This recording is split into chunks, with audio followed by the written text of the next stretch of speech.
Welcome to Middle Fingers Up, the show where we hold our heads high and our middle fingers higher. I'm your host, Kieran McKay. I'm honored today to have Aunty Anjali Singh join me on today's episode. In my culture, we show respect to our elders by referring to them as auntie or uncle. You've probably heard this a few times when Cam has been on.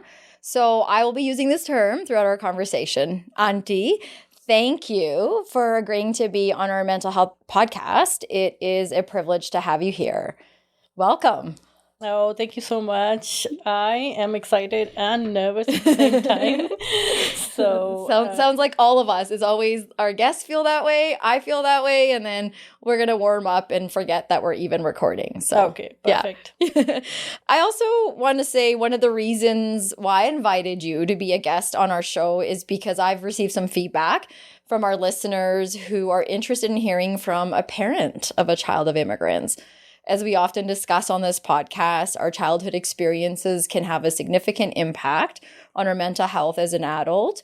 And as a child of immigrant, I talk a lot of my experiences, and I also am learning in my 40s that my own experiences and my parents' experiences are sort of parallel, and one doesn't cancel the other out, and one's no more wrong or right. And it's how as adults do we come together and move together and have a healthy relationship. And so it only makes sense to bring you on because I believe your perspective as a parent and an immigrant will be valuable to our audience. And so I'm really looking forward to the things that you have to say today. Okay, great. Hope so.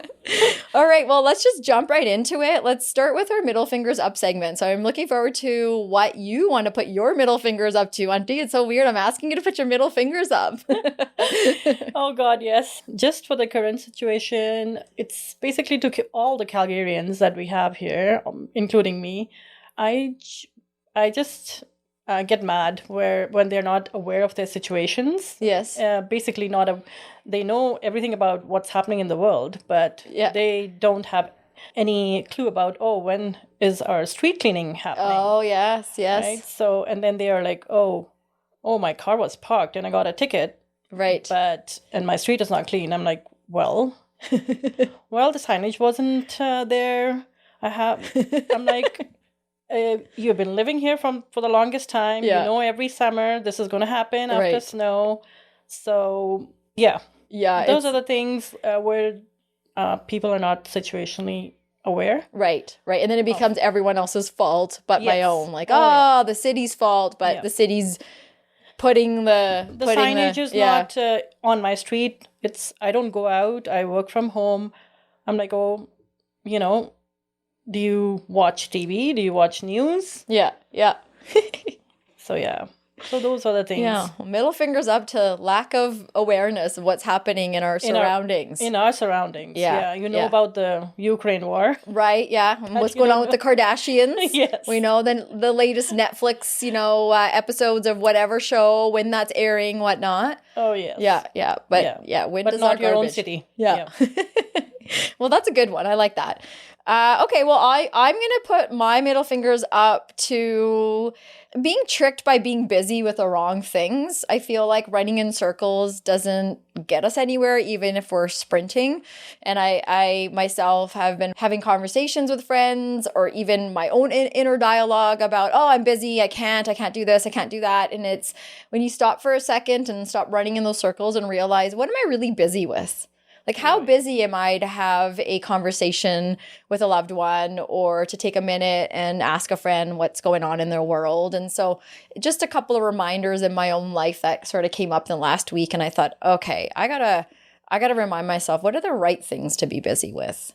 My chore list is definitely not one of those things that I'm getting caught up in. So that's what I'm putting my middle fingers up to. So it comes all down to priorities. Exactly. Yes. Yeah. And sometimes I feel we just overdo it, overextend ourselves with priority and trying to be productive. I got to get all these things done in this matter of time. And I don't know about you, but mom guilt sucks all the time. You know, I got to do more. I'm not doing enough. I did this wrong. And you just, before you know it, you're chasing your sort of own tail in this circle of, hold on a second, why am I doing this? So, yeah, I'm way past that guilt. I love it. Here we go. Come on, Auntie. Give me some of your knowledge. How did you get past that? What magic pill did you take to get past that? They're grown up, married off. That's it. I'm done with my mommy duties. Yeah, that's right. That's right. Exactly. They're done. Well, one day I'll be there too. Hey, but do you really stop worrying about your kids when they're grown up and married and all that? No, not really. Yeah. Like no, it's not, I would not say worry.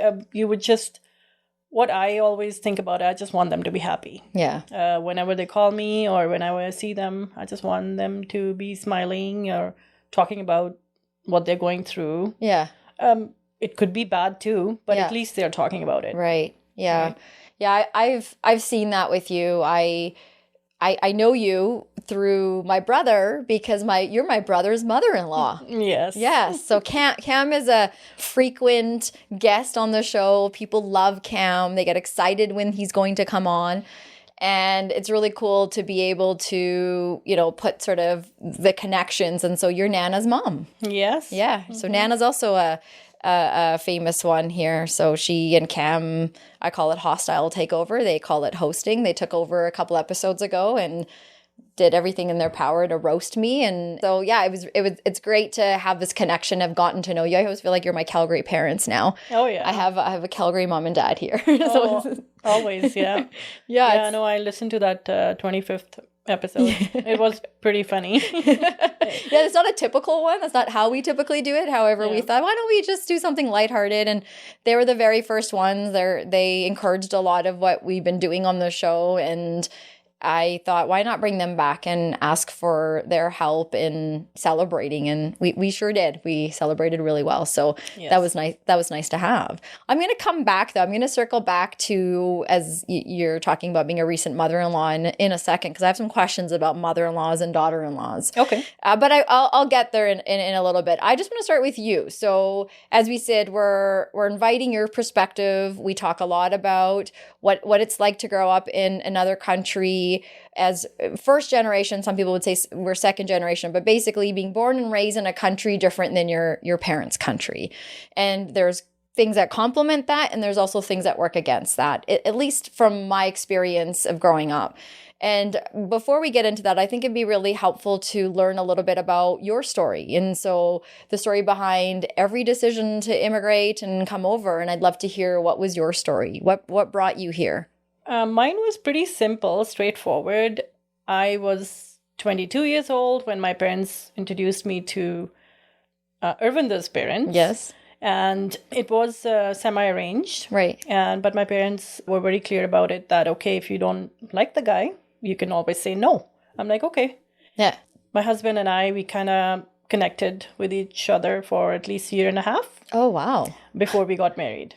That's different. So, oh, yeah. Yeah, no, I totally loved him. He was a great guy. He is a great guy. What hell? Like at that time. Yeah. And even before that, it's not that I had not dated a guy. What? I did date. Like in India? In India, in Chandigarh, yes, when I was younger. Did you hide it? Or were you openly allowed to date? No. So that was the best thing. I went up to my mom and I said, oh, Mom, because my dad was really strict. Yeah. He would not allow my older brother's friends in the house because there's a young daughter there. Yeah. So I was like, oh my God, Mom, just imagine if I fall in love with a guy, like, oh, what are we going to do? Yeah. And my mom just smiled. She goes, just bring him home. I'll take care of it. So wow. It technically never happened, but not that I did not date anyone, but I never liked anyone. Right, right. So until you met Uncle. Until I met Irv, yeah. Yeah. So we got married. He was already in New York at that time. And we lived there for 6 years almost. In Queens. Queens, yeah. Yeah, yeah. I know stories of Uncle driving limos and possibly with some famous rappers back in the day in the 90s. He's got his own stories. Yeah. He's got some celebrities, like even Indian ones. Yeah. Yeah. I think when we put the story together last time, when we had talked about, we were like, we think Uncle drove Notorious B.I.G. Biggie, who I have a picture of somewhere in here. Oh.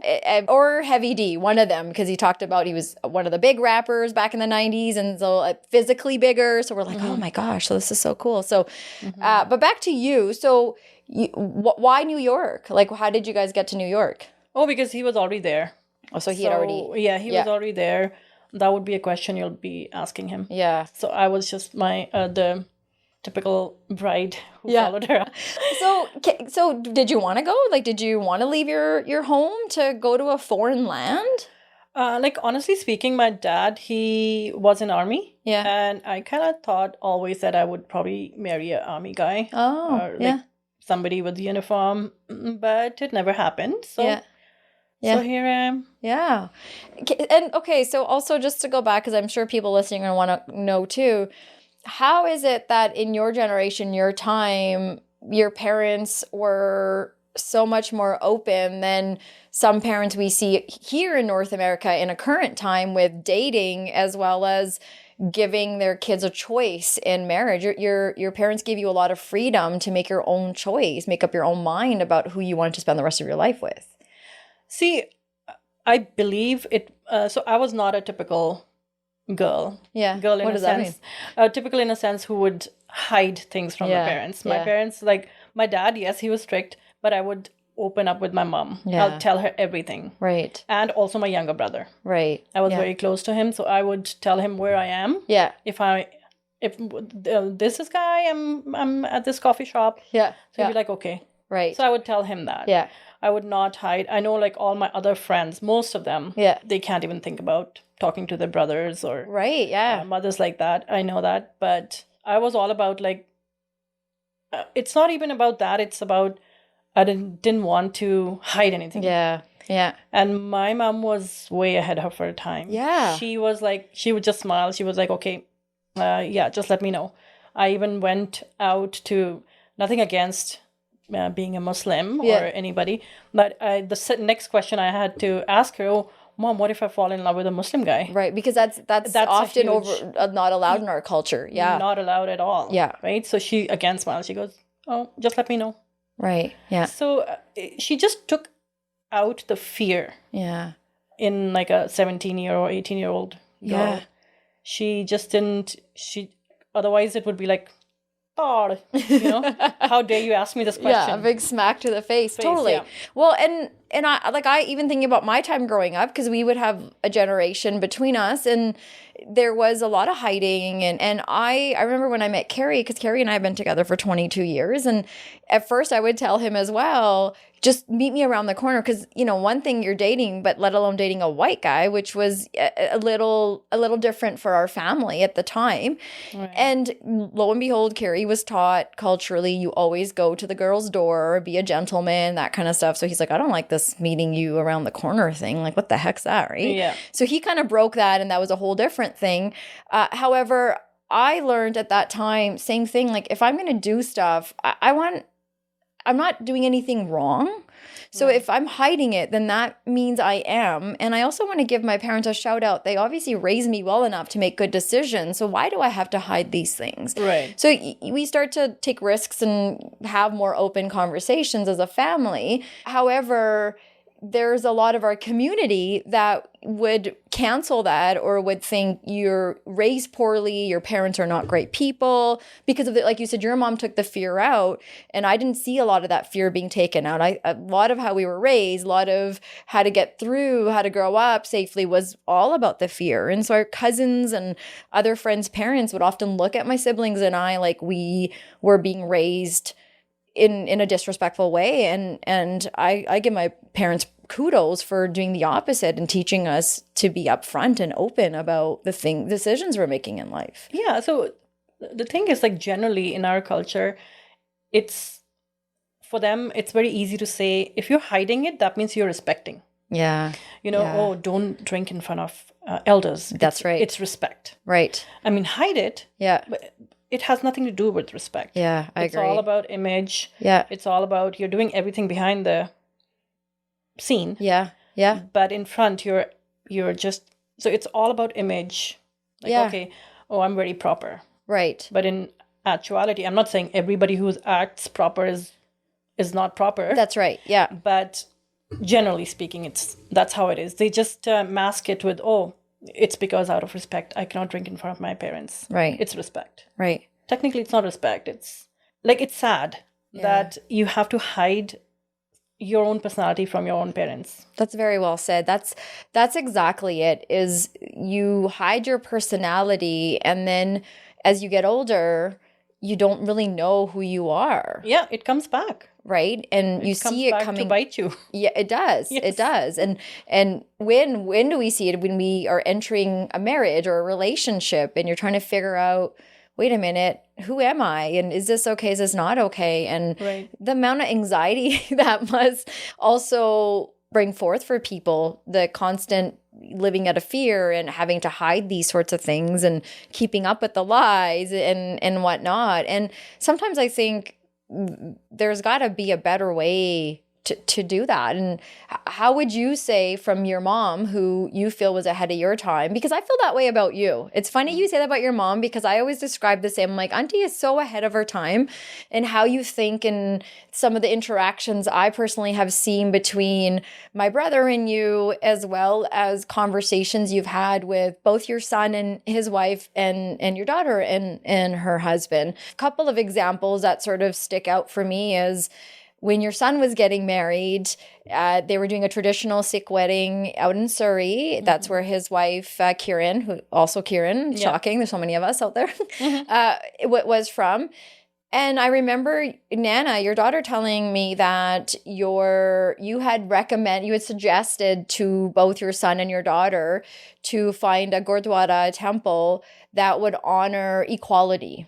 Yes. And so one of our, during our ceremony, part of our ceremony is walking around our Guru Granth Sahib four times, right? Correct, yes. And each time represents a value in the marriage. Correct, yeah. And often, since we've all known how I even got married when I had my wedding, is the bride walks behind the husband, right? And so your suggestion was walk side by side. Correct, yes. When I heard that, Auntie, I was like bawling my eyes out, thinking I would never in my life think to challenge that, to ask for that, or even think that was possible. Where did that come from for you? Because the thing is, like, my nani, my maternal grandma, she was Hindu, okay? And when I was growing up, like I said, my mom was ahead of time. She would never say anything to me if I'm doing something. She would not say, okay, the boys are not doing it, so you shouldn't be, like, the girls should be behaving this way. But my nani was, whenever she would come to Chandigarh, she would just separate me from the boys. Oh, boys can do it, but the girls cannot do it. She was a blind follower. Like, she would follow everything blindly. Right. So with me, it was like, I'm so sorry, I have to question everything. Yeah. Like, when we were younger, there was Mahabharat shows happening, and then and I would question, oh my God, this guy was bad. And she was like, no, this is God, so don't.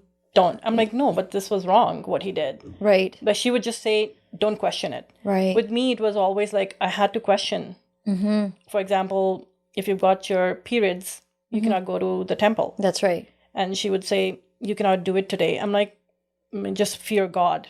He or she will punish you. He. Yeah. She's me. I honestly say God, it's he or she. I don't say he. Yeah. So God will punish you. I'm like, oh, let me just see how God will punish me. I will purposely go there to the temple when I have my periods. And I'm like, okay, you know what? Goddess is sitting in the temple. Right. Goddess is a female. Yeah. She must be having her periods too. You would think. So you are in the temple, and I really would want to see how you're going to punish me. Right. For something that is so natural. Yeah. I don't feel dirty. Yeah. So why should I be not allowed in this temple? Yeah. Yeah. So I would do these things purposely. I would hide that from my nani, that, oh yeah, I know, I'm clean today. so I would fight these norms within myself. Right. Within me. And I would talk to, I remember I said to Mom, Mom, why do people just say fear God? And my mom said, no, God is your friend. You don't need to fear Right. God. That resonated with me. Yeah. But Yeah. okay. So what I do is I just talk to God. Yeah. When I'm driving, I'm like, I understand it's not a conversation, Right. but at least I talk. Right. And I say, okay, this is not right. Yeah. I mean, that's how I do it. Yeah. Well, So- you're like a rebel, a renegade in many ways, challenging things that I think are we rightfully should. Yeah, I understand when the girl was following fine 100 years ago. Yeah. Women were dependent, but Kabir and Kiran, they made their own house Yeah. equally, Right.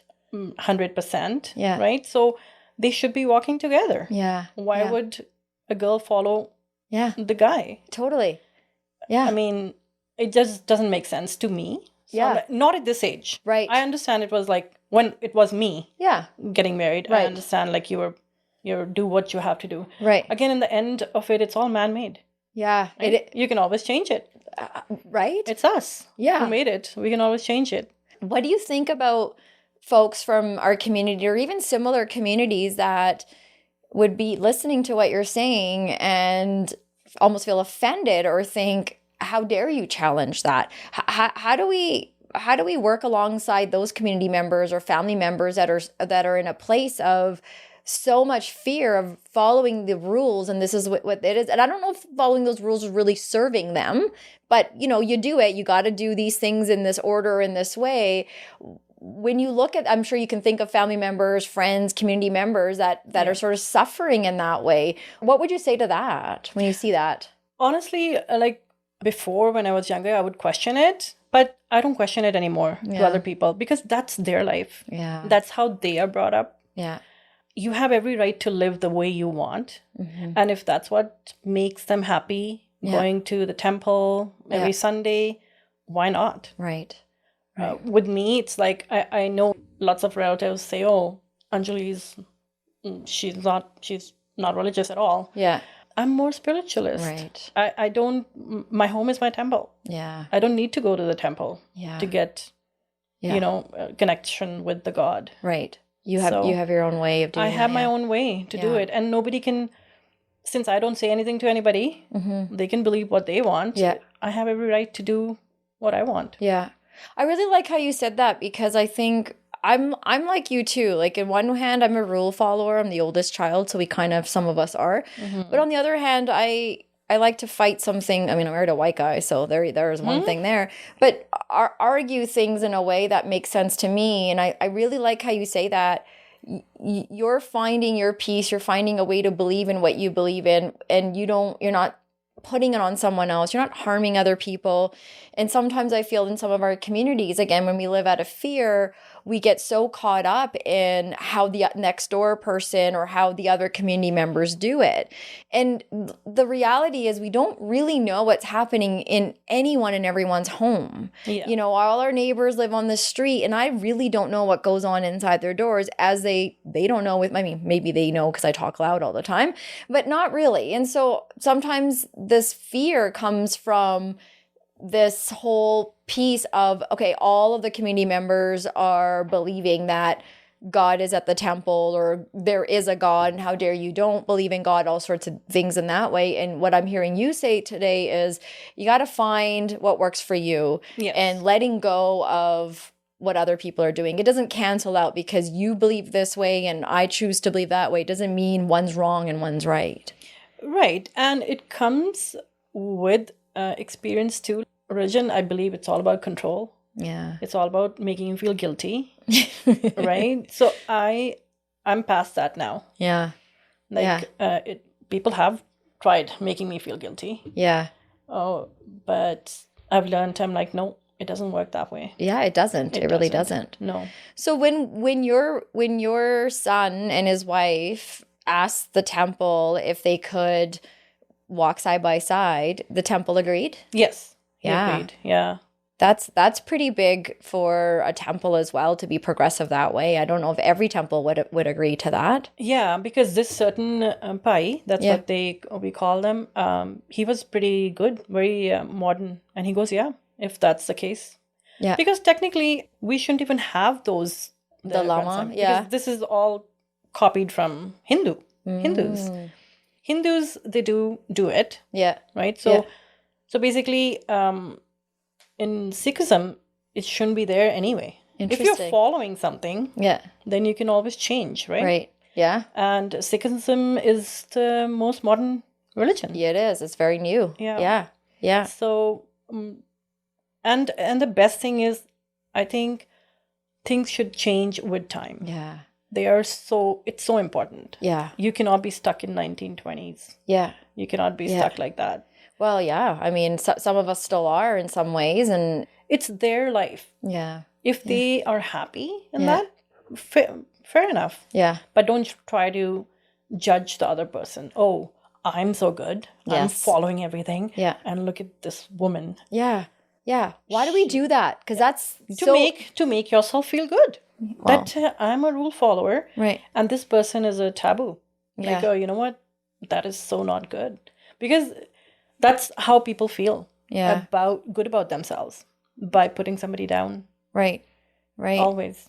Well, we see that your generation, generations before mine, the ones below as well, and you see that when relationships are coming together, or when a couple is getting married and you have two families coming together. So, for example, my family and what the values my brother is going to bring to the table, and your family and the values your daughter is going to bring to the table, they're not going to be the same. Yes. And hopefully there's some sort of respect, and it doesn't matter what I believe and what you believe. At the end of the day, can we come together? Can we work together? Can we have quality time together? And it's interesting to see. My parents and you, there's this lovely relationship and bond almost formed. Yes. And also keeping your thoughts private with your kids' relationship. I see that happening as I observe. Like, oh, this is really interesting. These two have decided to get married, and while as a parent you might have your opinions and your hopes for your child, as would the other side of, your son-in-law's parents. At the end of the day, these two are grown-ups and they're deciding on their own how they're going to move forward, just like you and uncle decided what you were going to take from your family and how you were going to move forward. And I've watched you, the four of you, the in-laws, do that so well. It's amazing to see how you've come together and almost like be a foundation for these guys. They know they can go to either parent for support. How did you guys get to that place? How did you decide to do that? See, with me, it was never like, oh, I'm going to decide this. For me, even before that, when Kabir and Nana were younger, all I cared about was I just want them to be happy. Yeah. I want them to be smiling.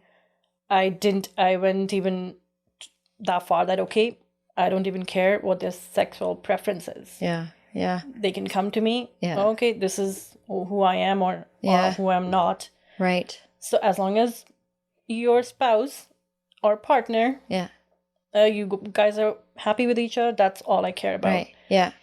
My husband, on the other, he's more conservative. Yeah. When we got married, it was more about, families doing everything. Right. Right. With me, it's like, it's not about me now. Yeah. Yeah. I've lived my life. Yeah. Perfect, imperfect, whatever decisions we made. It's now my kids. Yeah. I don't even see it. My kids, so say, you know how some parents are like, oh, I wanted a grand wedding. Yes. Yeah. And I've heard so many times, like the kids saying, no, I don't want it. But then the parents will say, no, we have to have it. With me, it's not me. Yeah. It's your kids, whatever they want. Right. Yeah. Like lots of parents, they say, oh, they're kids. I'm like, no, they're not kids. They're like 25, 26, 28 years old. They're getting married and they're kids. We have a problem. Yeah. But that's just it, is kids... kids will always be kids to a parent. And however, it's finding a way to have, and I think sometimes that's where we struggle as a community, is that space. Like you can have a great relationship with your child, but they have to figure out their own thing. And we get so connected to our kids that any mistakes or errors or life lessons they're going through become our own. And I think that can be very difficult when you're parenting, because as parents, I believe our job is to guide and teach our kids. And my husband and I have to always like back up sometimes and think, we're guiding, we're teaching, we're not telling, because we can tell our kids to do A, B, and C, and they're going to do whatever they want. And even then, you can only guide until they're 18, 19, 20 years old, depending on the kid's maturity level. Right. Yeah. And that's also guiding once. Yeah. That's not like, oh, you cannot do this or not. Yeah. There's a way you have to say things. Right. But once they start thinking about themselves, it's not about you anymore. Yeah. Parents, I believe, that's fair if it's working for someone. Yeah. But parents really quickly, I've seen, they stop thinking about their kids. They just think about themselves. Yeah. That, okay, no, you cannot. Because they are just concerned about what people will say. Yeah, that rule following thing again, right? Because my husband also said, when Nana got married, she didn't want the religious wedding. Yeah. So my husband was like, oh, my mom might like. I'm like, you know what? It's not about them. Yeah. It's about your daughter. Yeah. Whatever she wants. Right. Yeah. So it's okay. Yeah. Or people will talk. I'm like, who cares? Yeah. They will talk no matter what. Exactly. They're gonna. I learned from my own wedding. Yeah. You can do everything in your power. Anyone that's planned an Indian wedding knows the stress of it. Right. And at the same time, we all know the stress of it. But when we go to someone else's wedding, we still walk in thinking the bride looks this way and the food wasn't good. And you don't know what people's financial situation is, what they can afford, what their thing is. And we're so consumed with that versus bringing positive energy for this new couple that's about to spend, hopefully, the rest of their life together. Yeah, I know. Like, that's what I'm saying. I mean, in the end, that's how I think. It's not about me. It's about my kids, whatever they want. Yeah. Yeah, we can just say, we can give our opinion. Yeah. But in the end, you can tell what your kid wants. Yeah. Yeah. Then you just shut up. Well, that's how to do it. I appreciate that. And I remember when my brother and Nana started dating, and this is another one of the things where I was like, oh man, Auntie, she's ahead of her time. Your daughter told me that the first she came to tell you, they started dating, and it was, you're figuring out, are you going to date or not? And so I had the joy of knowing them from the beginning and whatnot. And we talk about, okay, like whether this is going to work out or not, just be honest with your parents, with your dating.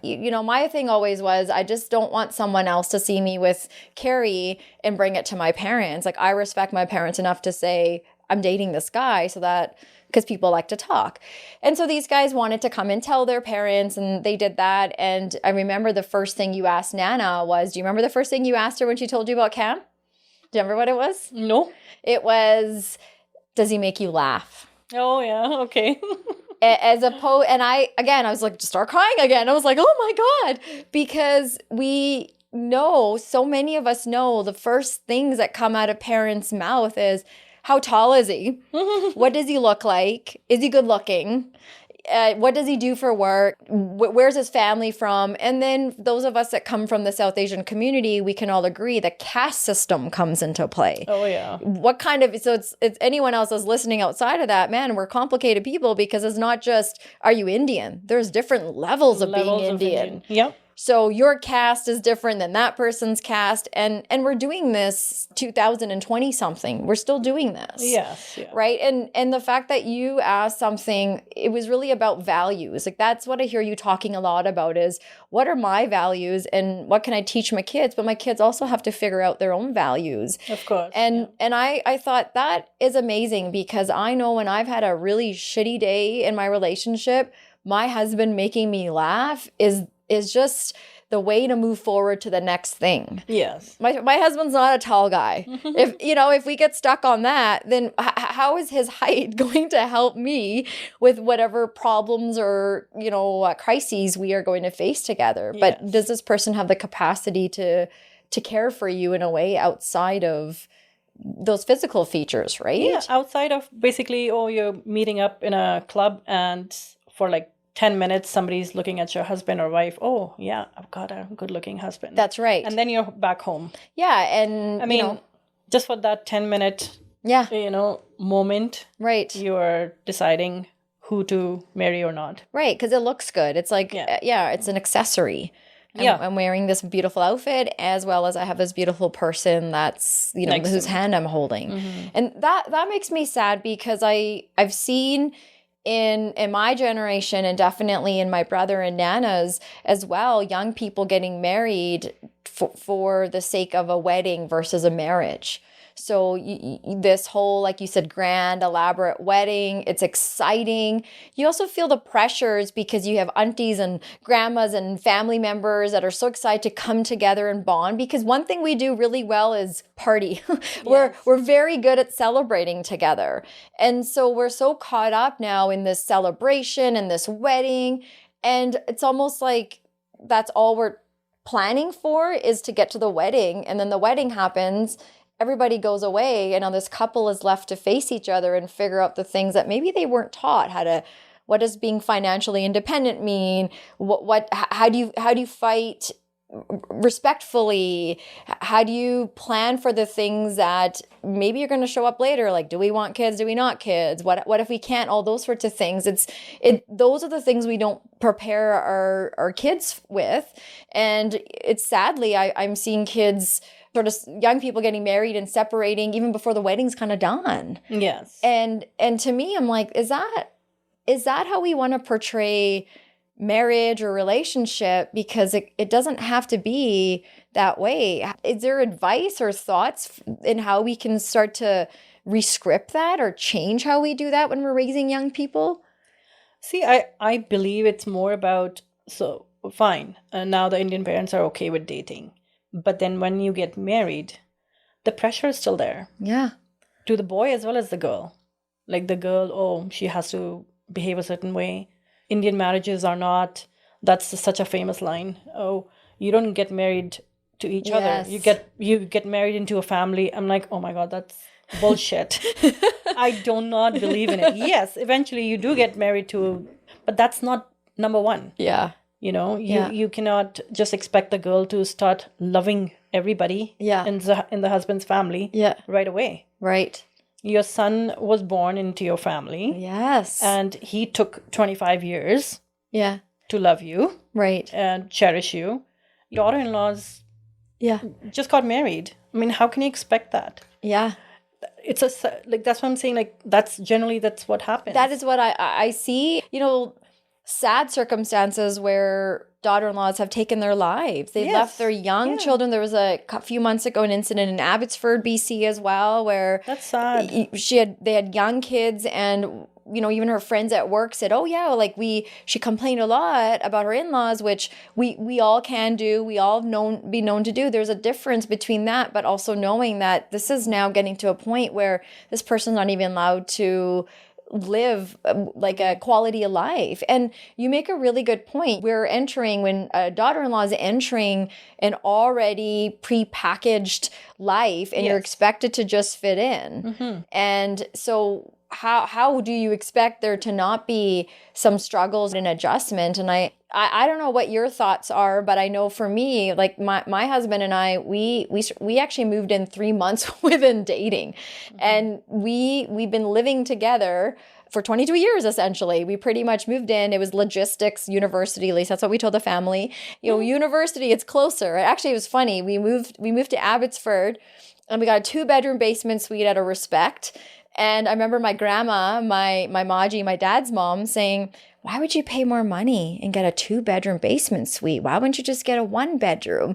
And I knew, okay, I'm more worried about something than I really need to be. My grandparents are progressive. They understand this is a new way of going. And okay, these two are trying to build a home before they eventually, get married. And so you juggle, you figure things out. And sometimes I have a bias around moving into a household after marriage, because to me that should be the honeymoon phase, but it's like a very difficult, tumultuous couple of years of figuring out, I don't like it when you do that in the bathroom. Why do you make the bed? Just little things that, again, we're not prepared for. Yes. You're supposed to just love each other and be happy, but how do you know how to love someone and be happy when you don't even know what you want? Like you said, kids are raised to not have a personality. Their personality starts to go away, right? Because you got to follow the rules. Yes. And so I guess like watching that, I don't know if that was your experience as well, but you've also invited a son-in-law and daughter-in-law in your home. So knowing that, seeing that, maybe even experiencing that, how did you navigate being a new mother-in-law and deciding what kind of relationship you wanted to have with your daughter-in-law and son-in-law? I always wanted them to be independent of us. Of us in a sense that, for example, last year in summer, Irv and I, we went to Nana's, right? Yeah. And Irv sees these things. He said, oh, there's so many weeds. Oh, outside, yeah. I'm like, oh, that's okay, relax. Yeah. So I was talking to Nana all the time. In the meantime, he just clears all the weeds and stuff. Yeah. And he's just, when we're coming up, he's like, I was just smiling about it. Nana smiled about it. Yeah. So he's like, oh, they didn't even clear the... I'm like, it's their house. Yeah. It's their home. Let them be. Yeah. Yeah. I mean, this is what I mean. Like, parents, it's not interference. He's doing it out of care. Yeah. Right? It's that's how he sees it. Yeah. But the way I see it is, you know what? Let them be. Let them do what they want. They have enough challenges probably. Yeah. Of their own. Right. I don't want to be another challenge. Yeah. Yeah. I mean, newlyweds, they have their own concerns, what they're going through, what not, their work. Yeah. And now then they have to worry about, oh my God, my mother-in-law is coming. Right. No, I don't want to be that. Yeah. Yeah. I mean, I just stay away from that. Like, purposely I do. I'm like, oh, let them be. Right. Let them have their... Yeah. So even when I go to Vancouver, I just make sure to ask Kabir and Kiran if they're busy or whatnot. If they're busy, like, I like the fact that they can frankly tell me. Yeah. It's not like, oh my God, my mom is coming. Right. So even if we are doing something, if we are busy, we should just cater to my mom. Right. No. Yeah. Oh my God, I would hate that. Yeah. Yeah. I just, are you guys busy? Yeah. Okay, great. Yeah. I have my own. I can do something else. I just don't like the dependency that especially parents-in-law show. Yeah. Especially mother-in-law, I think. Yeah. Like, my daughter-in-law has to do this for me. Right. No. My God. You're independent. You can do what you have to do. Yeah. Why does she have to prove? That's just it. That's exactly it. I've gone through it. Yeah. It's just that, daughter-in-law has to prove that she's worth it. Yeah. But why does a son-in-law not have to prove that? Because that's how everybody's raised, especially women, right? Yeah. Like, even when I was growing up, they're like, my nanny would say, oh, your mother-in-law is going to kick you out. Right. Because you're such a rebel. Yeah. I'm like, yeah, I'll take care of it. Don't worry about it. And she would try to teach me stitching. Yeah. She will fix my brother's clothes, but not mine. She goes, oh, come and sit here. I'll teach you. I'm like, you know what? No, we all are students right now. Right. I was like 13, 14 years old. I'm like, you should treat us like students, not girl, boy. Yeah. I said, if I want to learn, it'll be my choice. Right. He goes, oh, it's such a good thing. I'm like, I don't care. I said, I'll get a tailor when I grow up and do it. That's right. So this is what I mean. I hated the difference.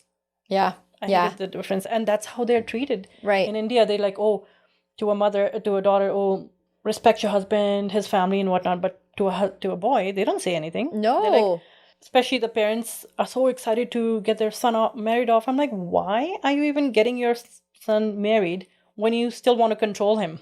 Yeah. Yeah. I mean, the boy is okay. He's partying or whatever, but the girl is there with her.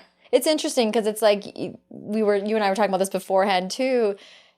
The contradictions, right? We want our daughter-in-law to be educated, but doesn't use her education. She stays at home. Yes. She doesn't speak up with that education. Mm-hmm. We want her to be gorgeous. Yeah. But don't wear makeup. Right. And so there's all these little contradictions, but then when you see son being welcomed into the in-laws, it's just excitement. Yeah. Oh, we have a son-in-law. We're so happy he's coming over. And he could be the worst guy in the world. Yeah. Doesn't put any effort in. Meanwhile, the daughter-in-law is doing all these things to earn that value. And I think that interrupts a relationship. It is, because he'll always be the upper hand then. Yes. Right? And I think it's up to the couple to decide if that's how they choose to live, and that's fine. in the new world where we are today, that's a really difficult way to move forward because, well, it just doesn't really work. At some point, we're all humans, and whether you want to be the best daughter-in-law or not, that much work and emphasis put forth can really get in the way of your own stressors and probably even create a lot of resentment and hate as well. Exactly. Like that's how it is. You, in the end of it, you're still a human being. Yeah. With feelings. Yeah. Right. You will, of course, you will start hiding. Yeah. You will start bitching. Yeah. Yeah. And it'll never stop. No. And I have seen couples, they complain about the same thing. They started the first year of marriage, and 40 years later, they're still complaining about the same thing. Yeah. Yeah. Oh, this is not that. Then women are good at playing victim card. Yeah. Like, yeah. oh, yeah. He didn't let me do this. He didn't let me do that. Yeah. So then I'm going to rebel this way. So I'm going to do this now. Yeah. Or I'll just hide and do it. Yeah. So you become, because you, in the end, you will always do what you want to do. Yeah. Hide it or not hide it. That's right. Yeah, if you want to do something, you will do it no matter what. Right. Yeah, I don't disagree with that. I feel like I've seen that. I've read that, and I've been reading a lot of South Asian books where the main character, the female, has to find a way to exert her voice, and she's going from her parents' home where she's treated poorly to then her in-laws' home where she's treated even worse, and there's no voice in there, there's no space for that in there. And I remember in one of the books I was reading, she says physically it feels like I have no choice, but in my head I'm saying no. You know, like that's the only power that she has in her own head, which is to say, I don't want to do that thing that my mother-in-law or my husband's making me do. But you can't voice it out loud. And so there's this way of thinking starts to form. And those were tragic books that I read where, you know, the bad things end up happening in there. Yeah. But you think, okay, like when our brain is having to take on stressors like that, and physically I have to do these things that you're expecting of me, how is that going to impact my well-being? And we talk a lot on this show about physical and mental health together. Yes. One impacts the other. If I'm mentally down, it might impact my physical health. If I'm physically feeling tired or what, it's definitely going to impact my mental health. They don't even think about mental health. Yeah, there's like no space for that. You're born to serve. Yeah. Especially women. My nanny would say, oh, if my brother say, oh, could you get me some water?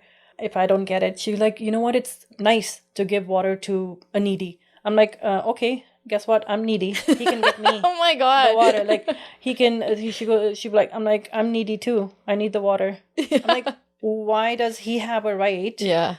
Trust me, my mom never do it. Yeah. She we would wash our own clothes. Right. My mom didn't say, oh, Anjali, you should be washing your brother's clothes too. Yeah. She was so, that's one thing. I've learned everything from my mom. Yeah. Like she's like, no, boys are going to do their own. That's right. Clothes. That's right.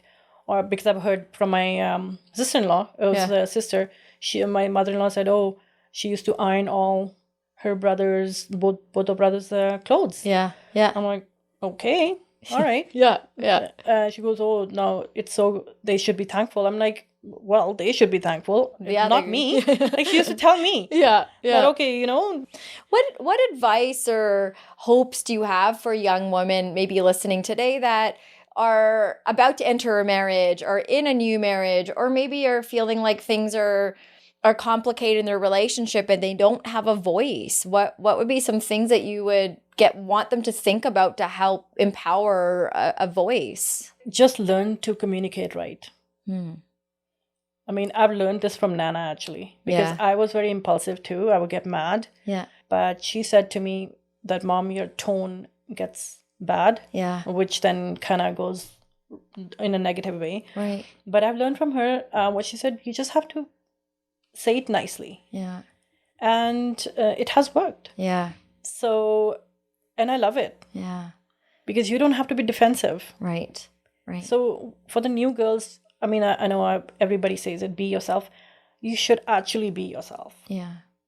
Not 100%. Right. Not that I'm not fake. Right. When I want to be fake, I can be. Right. But most of the time, for your own sanity. Right. Because you're going to, I mean, at least I hated myself. Yeah. Is that what that happened for you? Were you trying to keep up with pleasing others and... I was never a people pleaser. Yeah. But guilt. Yeah. When I was younger, when the kids, I would discipline them, my in-laws would say, oh, you're not a good mother. You're disciplining them too much. I'm like, oh my God. Yeah. Yeah. But so they would make me feel guilty. Right. I'm not a good mother. Yeah. You're not doing this. You're not spoiling them. Right. So I used to feel guilty. Yeah. I'm like, oh my God, what's wrong with me? Yeah. But I've come far from that. What did that do for you with the guilt? Like, how did you manage that? I would cry my eyes out. Yeah. I would talk to God again. I'm like, God, when am I going to be sensible? Right. They're like, oh, girls become sensible by the time they get married. And I've seen my cousins who were wild and then they suddenly became sensible after marriage. But I never changed. I was the wild one until today. Yeah. Yeah. So I used to cry. I'm like, oh my God, when are you going to give me this sensible, whatever everybody's talking about? Yeah. Right. Why am I'm not that cultured, sensible woman? Did you have anyone in your corner, or maybe you do now, I don't know, like that helped you take that negativity out of your mind, or helped you recognize, or did you get there on your own? Like, how did you work through that? I mostly got on my own. Yeah. Yeah. For the longest time. Right. But from the time that I started communicating properly, then I get support. Yeah. Then I got the support. Yeah. My kids, yes, Kabir and Nana, they both were pretty good. Yeah. I learned so much from them. That's even amazing to hear you say, because we don't often hear that with learning from our kids, right? Oh, our kids have a lot to learn from us, but we don't have anything to learn from them, and it's quite the opposite is what you're saying. Yeah, no, I learned a lot from my kids. Yeah. Right. Yeah. I mean, that's what I'm saying, like everybody, so there are people who think that, oh, they're right all the time. Yeah. No, you cannot be. Right. And if you think that you are, good for you. Yeah, that's one of my struggles, is that piece about being right all the time, being around folks that way, or even getting caught in my own way of, well, this it has to be this way. This is the way it is. And it takes someone like you, or, another voice to come along to challenge that and say, but does it really have to be that way? Is that the way to be? And I find that really helpful, because we can get so strict and black and white in how we think. Yes. And then that puts so much pressure on that when I walk into someone's reception party, I have to behave this way. I have to be the good daughter because it makes my parents look good when I'm sitting at the table. And like I even remember, as we're growing up, going to these weddings and parties and, unlimited amount of alcohol and whatnot. And when I was of age, my parents were like, okay, you're 19 now in BC. Legally, it's 19. Mm-hmm. Alberta, it's 18. It's like, okay, if you're going to drink, you're going to drink. My mom would drive us to the nightclub sometimes because it was safety versus us getting in someone else's car. Yep. And I remember just going to these parties, and like you in some ways, I'm like, I'm not doing anything wrong. I can, as a female, walk myself to the bar and get myself a drink, which is even today, it's not really something that people like. It's looked down upon when the girl goes to the bar to get a drink. And I remember one party, we were at a party where we had some family members who are a little conservative and strict. And so my dad's like, okay, I'm going to go to the bar and get you your drink. And I looked my dad dead in the eye and I said, excuse me? You can sit down. I am not going to have you go get my drink because we're hiding it from people. If you want to get my drink because you're being a gentleman, sure. Yeah. And then he's like, okay, fine, go get your own drink, right? Because it's like getting caught in the, oh no, and in reminding each other, how is that making a bad or poor choice? But I find the hiding, and the more that's happening, the harder it is to help people. And in our community, addiction is such a common thing. We hide it, we do it, and before it's late, then it becomes too late, is what I'm saying, to be able to ask for help, or even to say out of weakness, because it feels like it's weakness to say I have a problem. Yes, and the thing is, there's no problem hiding once in a while, but the thing is, if you are hiding all the time, it all adds up. Yeah. And one day you're gonna break. I'm done with this. I'm not going to hide anymore. And then it's like a volcano. Yeah. And then it's even worse because then everybody's like, oh my God, she used to be so nice. And what happened to her? All of a sudden she changed, but they don't know. It doesn't happen all the time. That's like all of a sudden. It keeps on adding all these years of stress. Oh, it's a little thing. For somebody else, it'll be like, oh my God, it's okay. Drink in a steel glass. Yeah. It's okay. Yeah. But it's not okay. Right. It's not okay. Yeah.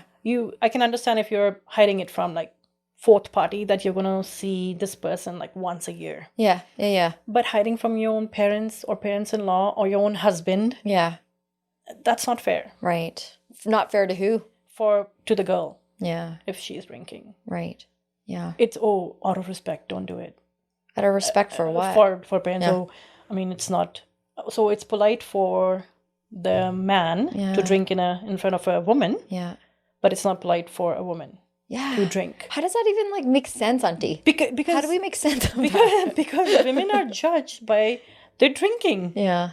Oh, if you're drinking, that means you're loose. Yep, you are. That's right. 100%. You're loose. Like it's like a license for men to approach you. Right. Yeah. Because you don't have the capacity to make good decisions. Yes. Yeah. So it's like, that you're just a girl. You know how to do this. You were like 10 years old all your life. Yeah, that's right. You need people. By the time, till you die, you're 10 years old. You need men to protect you. Yep. And the sad thing is, I hear a lot of young people again, and people in your generation where it's that alcohol, other substances, violence, all sorts of things become the result of, like you said, the adding and adding and adding and adding up. Yes, yeah. And when that's happening, people are suffering in the household. Yes. Family members are, maybe kids are. And when all along it could have been as simple as being able to be upfront and manage it or educate ourselves about it. But because we have to hide it, then, we can't, we don't really know how bad this could be or not. And again, the fear is constantly coming up. And I can tell you how many times at parties I know from relatives, because it always comes back, relatives' parents. Yeah, I was a slut. Hey, I'm with the white guy. Mm-hmm. I was raised poorly, and that's sad. So sad. But also, my parents and I were like, if you're not going to take the time to understand us and get to know the kind of people we are, then you don't deserve an explanation from us. Call me what you want. I don't care. If you think that's what I am, then that's what you think I am. See, the thing is, it's so easy for them to say that because they want to feel good about themselves. Yeah. Meanwhile, my kid is good. Just because the kid is not drinking in front of you doesn't mean that, my kid doesn't drink. Yeah. Yeah. But guess what? Your kid is going out. God knows doing what, right? Doing. Too. Yeah. They just turn a blind eye. Yeah. And a lot of these young people have to face that. Mm-hmm. They're now getting ready to get married and all sorts of things, and you're just entering lies after lies after lies. And the sad thing again is that it impacts our well-being. And as you know, there's lots of talk today about mental health in ways that there wasn't when I was young, maybe even when you were young. Like you said, that just didn't exist. And what we're learning today about our well-being is that when we don't talk about it goes into other parts of our body. Again, physical ailments, or even our brain gets damaged in other ways. We get hurt in other ways. And so talking is the simplest way to manage these things, yet it's the hardest thing to do. Yeah. So my question to you is, like, how can parents and their kids have honest conversations? For maybe some parents are listening or young people are listening, what is one way to approach it in a way that can help these conversations start to happen? With me, how I did it, and that's how, I don't know if I'm naturally like that, but there are times when I had to work it too. Like I would get shocked, whatever Nana or Kabir would tell me about the experiences. Oh, Mom, we did this. I'm like, in my head, I'm like, oh my God. Fuck. Yeah. I have never done it, but but I never said that to them. I'm like, oh, okay. Good for you. Okay, you did this, you did that. Okay, fine. Right. The thing is, like, the moment you say to your child, or even a kid, or even an adult for that matter, who's sharing something with you, and you start judging them like, oh my God, how dare you did it? Like, that's wrong. They will never come to you. Yeah. Especially kids, they will never come to you. Yeah. And tell their experience. I mean, I feel, and I've always told Kabir and Nana that, you know what, for example, Kabir was in grade 4 when he got in trouble in his, with another child, right? They had a fight, and Friday, Saturday, Sunday, he's pacing back and forth. Yeah. Get that sign, right, from the parent. Because Monday is a school day. Right. And I'm like, Kabir, what's going on? He goes, no, nothing. And then finally he came before going to bed. He goes, Mom, it's not my fault. I'm like, what's not your fault? I knew. I'm like, okay. So I just sat him down. I'm like, you know what? You were stressed Friday, Saturday, like the whole weekend. Yeah. You were stressed. I said, it's not worth it. I said, I'm the last person you should be scared of. Yeah. Wow. I'm like, you can come to me for anything. Mm-hmm. Even if you've done something. This is not wrong, though. Mm-hmm. That's fine. That's part of growing up in a school. But even if you've done something wrong, just come to me. Let me know. Yeah. And I said, it's not worth it that you wrecked 3 days of your weekend. Right. Yeah. So I'm like, then he's like, oh my God, I was so stressed about this. I'm like, yeah, but like, I just told him, I said, I've done worse in my school days. Yeah. I just added to it. He goes, oh, so you were like that too. I'm like, oh my God, you don't even want to know the story. I said, don't worry about it. Yeah. I said, you can come to me for anything. Right. I said, I can understand. You probably have to be scared of your teacher. You have to be scared of your professor or somebody else, but not your parents. Yeah. Yeah. When that's lovely. And sadly, that's quite the opposite of what we see. Yeah. I've seen so many kids, they commit suicide because of the pressure, especially in India. Yeah. Like, it is so sad. Yeah. That you are not telling your own parents. Yes. But then again, it's parents' fault. They probably did not open that conversation with them. It's scary. It's scary for the parents as well, of the unknown of what are they going to bring up. And again, it's like, okay, what's scarier? Yeah, losing your kid or losing them to something that could be a substance use versus what you and your son did, which was have a heart-to-heart about this particular thing that he was so worried about getting signed. Yeah. Yeah. Like, I think that's what's the difference between when I was growing up too. I was scared of my dad because he was very strict. Yeah. My boys cannot come. So, but my mom just kind of cooled it off for me. If my mom was the same way, I probably wouldn't have opened up. Yeah.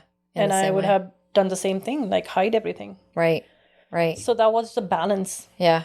And my dad, then obviously I realized he's not strict with me. Yeah. Yeah. So it was just a fear. Yes. Oh my God, my dad is strict. Right. With the brothers. So he obviously must be strict with me too. Yeah. Yeah. So it's a child, like they are growing up too, right? They're also making their own decisions. Yes. By just looking at the environment. Oh, okay. Yeah. My dad is like that and my mom is like that. So yeah. So you have to clear that. Well, kids are watching. Yeah. Kids, strict parents or not, kids are sponges and they're watching their adults in their home, their caregivers, all day, every day, trying to figure out how they handle things and creating their own story of, oh yeah, I can't go to my dad because of this or my mom because of that, because they're watching us. Yes. So even if on one hand we're saying, oh yeah, you can come to me anytime, but kids are seeing that my mom is a scary woman. I can't. Yeah, if I tell her this, she's gonna blow up. Right, because she was blowing up about these other things over here. That contradicts and makes it quite difficult as well. And there's lots of things that, especially young kids, that are on their mind. Like, they don't know how to make sense of the world at these young ages, yet they have to face so many stressors on their own, going to school, write that test, whatever it may be.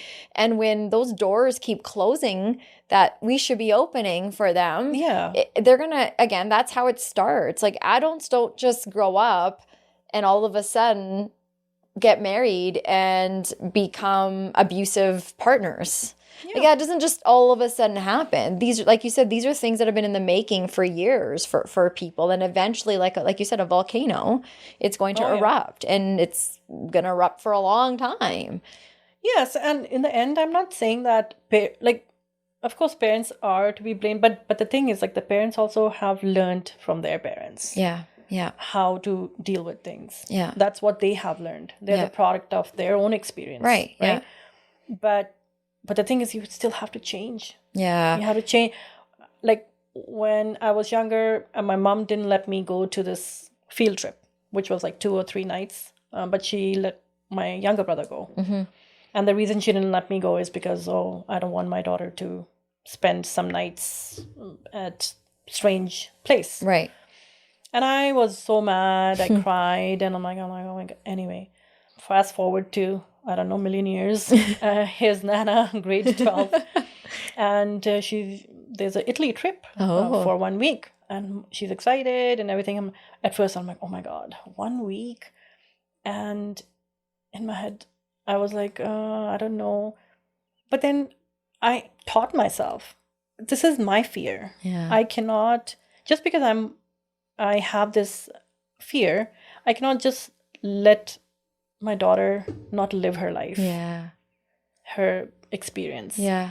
And at that time, I realized why my mom didn't let me go. Yeah. Because she was scared for me. Right. But I learned from that, okay, you know what? I know how hurt I was. And Nana, I gave her all the information. I said, okay, even if you lose your money, don't worry about it. Yeah. And whatnot. She's like, I said, if you go to the washroom, make sure you go with your friends. Yeah. She's like, okay, Mom, relax. Yeah. And she was the youngest, right, in her class. Everybody else was 18. She was 17. And I said, just do whatever you're doing together. Yes. I said, if you leave your drink somewhere, just don't repeat that. Yeah. Just take another one. Right. So, but I let her go. Yeah. She, just because it's my thing, Yeah. doesn't mean she cannot live her life. That's right. Yeah. So you just have to learn also. Yeah. You cannot be closed. Okay, you know what? No, Yeah. I'm scared of it. Yeah. She's not going anywhere. Right. Right. And like a lot of what I hear you talking about today too, and you mentioned this at the beginning, is focusing on what works for your household. Yeah. As opposed to looking outside at everyone else on the street and what are they doing and how are they doing it, but what makes sense for our home. And this decision to let our daughter go makes sense for us. We're going to guide her, hope that she makes good decisions, but like you said, she's got to live her life. Oh yeah. And I see that. I see that a lot in how your daughter speaks in terms of women's rights, human rights, standing up for people, what good and right. And, and I think those are the values that at the end of the day, hopefully a parent can go to bed with both eyes closed, feeling like I did the best I could. Yes. Because my child is trying to be a good human and that's what we want at the end of the day is how do we train ourselves to be good humans? How do we teach our children to be good humans? Yeah. And at the end of the day, what does being a good human entail? Lying, hiding, all those things, being honest, owning up to stupid mistakes we make, and some are worse than others, versus trying to cover it up, because again, we're afraid. And that fear turns into whole different other issues with our well-being, our mental health, anxieties that we have, unresolved experiences, whether it's trauma growing up. And, like you said, in our community, we do have high suicide rates here in North America, as well as you said back home. And we also have, again, high rates with getting involved with gang, as well as other very scary things like addictions. Mm-hmm. We see that in all sorts of different ways, and people are going to make their own choices. You meet people that grow up in a Care Bear, the Brady Bunch kind of life where they look perfect, they're all great, and you still inherit some kind of poor decision making, whether it's addiction or whatever it is. But then also, I think there's the other side of you come from a home where it's broken, and you learn how to be resilient and say, I don't necessarily want to make those changes, I want to break that. So it's not this fake thing of if a kid comes from this perfect home, they're going to be perfect. Like you said, we're humans, we're going to make our own decisions. And that I worry about a lot, because I see that where we get so caught up in worrying about how are they raising their kids and what are they doing, and okay, now we have to do that. And like a misconception for our community often is education. Yeah. The importance of your children being educated. And I get some of that because you may be part of that group too. I saw my parents busting their asses. My grandparents busted their butts coming here and trying to build home for all of us. And so they didn't get to do the things that, maybe they hoped or what, because they had to work hard. And we had the opportunity to have access to education. So I understand the education value. Where I struggle sometimes is when your kids aren't doctors or, it's funny. I was going to say lawyers and engineers, and two of your kids are one of those. When you're not, quote unquote, part of this elite profession, you're not successful. Yeah. And I've seen young people go through the work of becoming a doctor or almost becoming one and saying, but this isn't what I wanted. Yeah. This isn't really what I wanted to do, something that was creative or make me happy. And I think that's hard sometimes for parents to see, because it's like, I worked my ass off for you to go be a podcaster. Yeah. Or like, what do you mean you want to be an artist and paint pictures? Like, that's not making good money and having financial stability.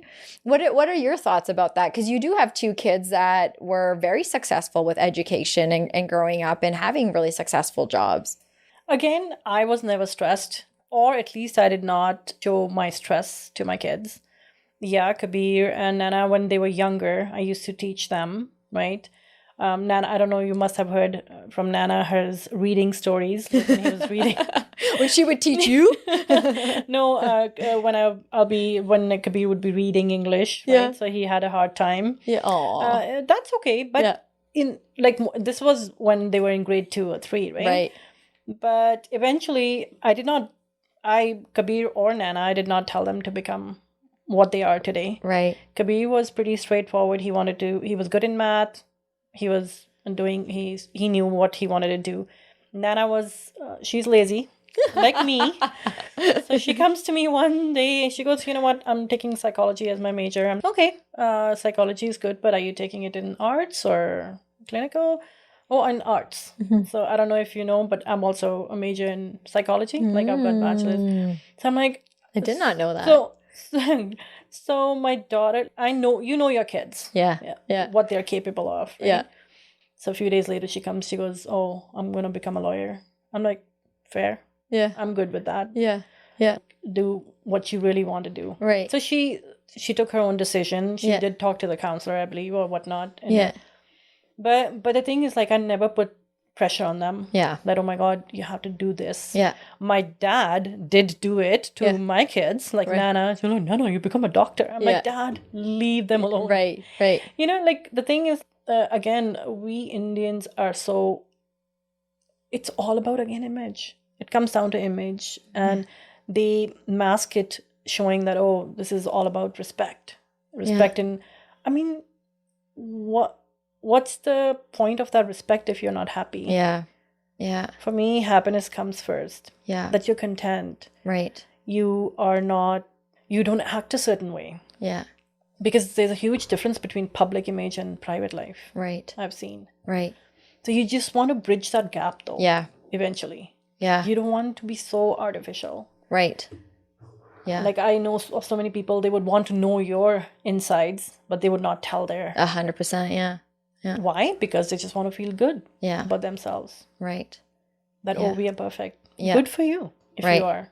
Yeah. Good. Exactly. Good for you if you are. Yeah. Yeah. Great. But, and it doesn't matter to me if somebody's like, oh my God, Anjali's like that. Fine. Yeah. This is how I am. Right. God still loves me. Yeah. I love me, right? Like, how do you find that at the end of the day? I mean, in the end, like, it's all the respect that you have about yourself in your eyes. Yeah. It doesn't matter what the other person thinks. Yeah. Like, I have so many opinions about other people. Do they care? Yeah. No. I like Reese Witherspoon said, "It's not my business to know what other people think of me." Yeah. I was like, "Ooh, I like how you say that." Because yeah, like you have a right to make your own assumption of me. And I think a lot of too what we're talking about is perception is not fact. Yes. So what I think of you does not mean that that's what you are, and that need to be right comes in. Well, that's how Auntie is. That's who she is. Yeah. And no, that's what I think. Yeah. I don't know. You are who you are. And we do that. We compare in that way sometimes of, well, this is the way it is. Yeah. She is this person and I've decided it and that's how that goes. Versus you don't know anything. Or can we just focus on yourself? Individually, can we think about what that means for me, how that is for me? I was gonna ask you a little while back about relationships and all that. And like an example that came up for me is on Netflix, the popular Indian matchmaker show. Mm-hmm. I don't know if have you watched it? I think I've watched one. Yeah. One. Do episode. you know the gist of it though? Yeah, like it's all about, I believe, some people, rich people. The Seema is the matchmaker. Yeah. So I haven't really seen it. I know enough about it. Mm-hmm. I watched one episode because my brother made me, and I was like, don't ever make me do this again. But there's that's an example. There's a few of these dating shows, and now there's some Indian dating shows out there, and there's Too Hot to Handle, all these kind of dating shows. But Indian Matchmaker in particular, they talk a lot about what you said earlier about it's not about two families coming together, but that's the old way of two families are coming together. So you have to make sure things align and the stars have to align with whatever other stars, all sorts of things. But the bottom line is what families think. But when you watch an episode or so, you see these young people sitting together to get to know each other and they're interviewing each other. They're not really getting to know each other. They're asking questions like, where do you see yourself in 5 years? And it's, to me sometimes, and I know this is going to sound bad, but sometimes when I watch these dating shows, it's like toddlers. I don't know if you've ever seen toddlers play. Toddlers don't know how to play together. They play around each other. Mm-hmm. And then when you get to school age, like kindergarten and older, then you learn how to play with the people with you in the room. But 1-year-olds and 2-year-olds, you can put them all in a room together and they're going to be around each other, but they're going to play with their own blocks. So they know how to interact. And sometimes I watch these kind of dating shows and you see two adults like toddlers. They're not really talking to each other. They're not joining after each other's statements. It's like waiting for the person to finish talking so they can tell them all the things that they want. And then you listen to all the things they want. Mm-hmm. It's like shopping for a house. Wow. I want, like my partner has to look this way, be this way, act this way, smell this way, treat me that way, and I deserve this, that, and that, but never what I'm willing to do and that I want to be part of a relationship. And so a lot of what you and I are talking about is in many ways how people have been raised in our community to think superficial, that this is what makes a happy home. Having someone that's this tall, that looks like this, like, you and I talked about arm in arm, bringing my eye candy out and about. Right. And at what point do you think, like, what do you think it's going to take for our community and other visible minority communities to stop putting that kind of pressure on and meeting people for meeting people, or the feeling of loving someone, that feeling of being happy, versus trying to define it in some way that it's not? I believe it's all about how you are bringing up your child. And again, how you are. If you give you so many examples where this person says, you're stupid, I'm stupid. You don't even know the culture. You're not even in real life. You don't. But I don't tell them that they're stupid. Mm-hmm. That you're stuck in this in this time zone. Yeah. Where this used to happen, but you haven't learned anything in your whole life. Yeah. That's how I think. Yeah. But then it doesn't mean who's to say who's right or wrong. Yeah. It's all perspective. Right. And it's all individual. So, for example, one of these shows, the same you're talking about, this mother was so caught up. She wanted her son to get married, and she's talking to the go-in-between who's doing it. He goes, yeah, I just want my son to be fed properly, this blah, blah, blah, blah, blah, all these things about, I want, and they're rich, super rich people. And I want this. And I'm like, oh my, while I was watching it, I just couldn't watch the whole thing. I know. Because this kid was like Kabir's age. Yeah. And I'm like, oh my God, I don't believe this. Yeah. This mother wants a maid. Yeah, she wants another younger version of her. Younger version of her. I'm like, people have not changed. Yeah. That's how, and in her head, I'm very sure she thinks she's smart, she's intelligent. Yeah. But then that's my perspective. Yeah. Right? Yeah. She's just thinking, oh, this is in India though. Yeah. This is it's the similar show. But it's same here, whether it's in India or not. It's literally what's still happening today. I mean, the thing is, let the kids, and the boy is like so dumb. He doesn't have any social skills, nothing. It's just that he's rich. Yeah. Yeah. I'm like, what kind of a girl is going to go for him? Yeah. Obviously somebody who also cares about money. Yeah. Right? Nothing will happen here. Nothing will They'll happen just have here. a kid, and then they'll bring up the same kid again the same way. Right. Right. So the mother was actually stressed. Yeah. I'm like, oh my God, if you were so concerned about his food, you could have just taught him how to cook. But yes, it's okay. I mean, what's the big deal? My mother-in-law, she asked me once, Nana knows how to cook? Yeah.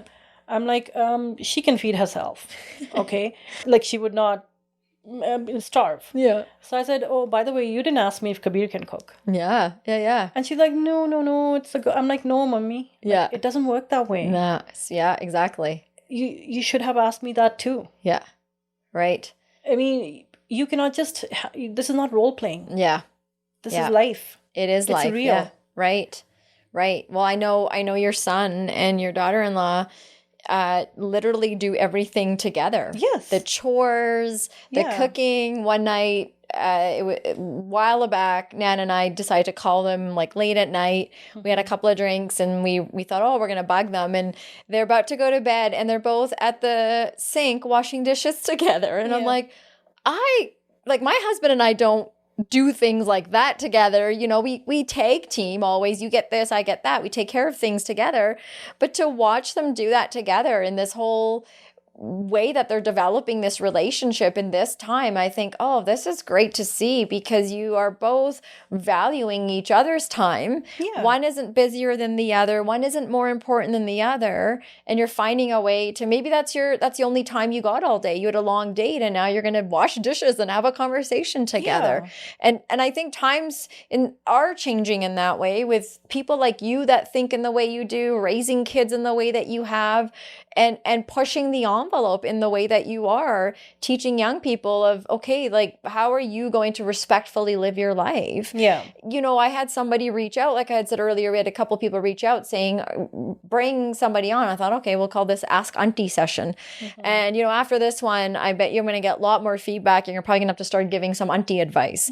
But one thing that I did have someone ask me was, can I get you to bring an elder on and help me figure out, how do I have a conversation with my parents about, she's young in her 20s, she lives out in BC, she's dating a guy, she's Punjabi, he is Punjabi, but back to the caste system again. Oh. They are from different castes. So her parents are not happy with this person that she's made, and she says, I'm so happy for the first time in my life. I met this guy that is my energy.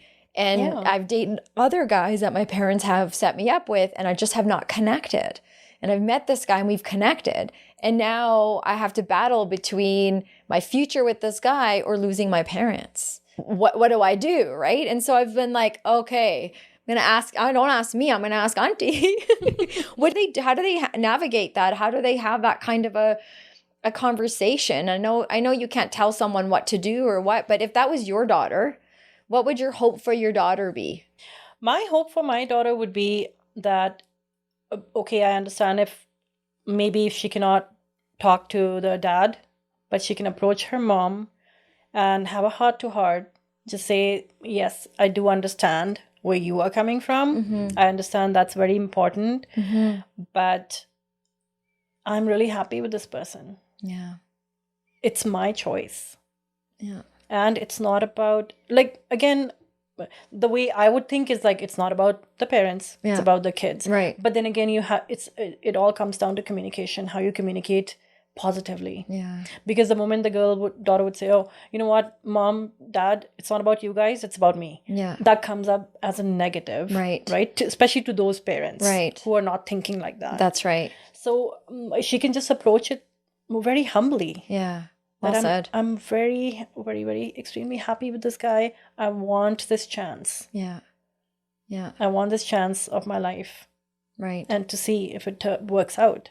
Right. Who knows, right? Yeah. There's no guarantee of any relationship, but she can approach it in a very humble way. Yeah. She can talk, because she knows her parents. She can talk their language. Right. Right. Instead of hers. Yeah. I like how you said that, understanding where that other person is coming from to feel that you can reach them better and maybe start a conversation. So how would I want someone to approach me in this situation versus coming on headstrong? Yeah, because I mean, the way those parents, I totally understand that. Yeah. I understand where they're coming from. Right. Because for them, image and society is really important. Mm-hmm. Even though your kid is not happy, they're still okay with it. Some are. But then we can't get divorced. I know. So it's like, how do you win? How do you win then, right? That's another taboo, right? Like, I mean, that's what I'm saying. Like, she can just approach it the most humble way. Yeah. She goes, just let me try this. Okay, if it doesn't work down the road, I'll listen to you, but let me take this chance. Let me try this. Yeah. Oh, just trust me. Yeah, just trust me and let me do it. But the thing is that it's about the cast, just say, and look at the guy. Meet him at least. Yeah, meet him, right? Yeah. I know it's all about blood back in India, but no, there's no bad blood. Where does that come from? Where does a need to carry out the caste system? Why did we do that, and why are we still doing that? I think lots of it is also English based. You know how royal. Oh yes, the damn royals. They ruled us for 100 years, right? That, I mean, when I'm in Delhi, I can tell you a Delhiite just from far, because they just think they are royalty. Mm. When you go to Mumbai, they are very down to earth people. They don't act like that. Right. But in Delhi or some rich people, they will just think, oh, we are above these people. Right. So that comes from some English influence, and also the caste system. Yeah. It has been there forever in India. Yeah. Especially Hindus, right? Yeah. Hindus, they have their own caste system. Then there's scheduled castes where basically they are workers. Yeah. Like maids and, but then there's even lower than that, people who take care of dirt. Yeah. Yeah.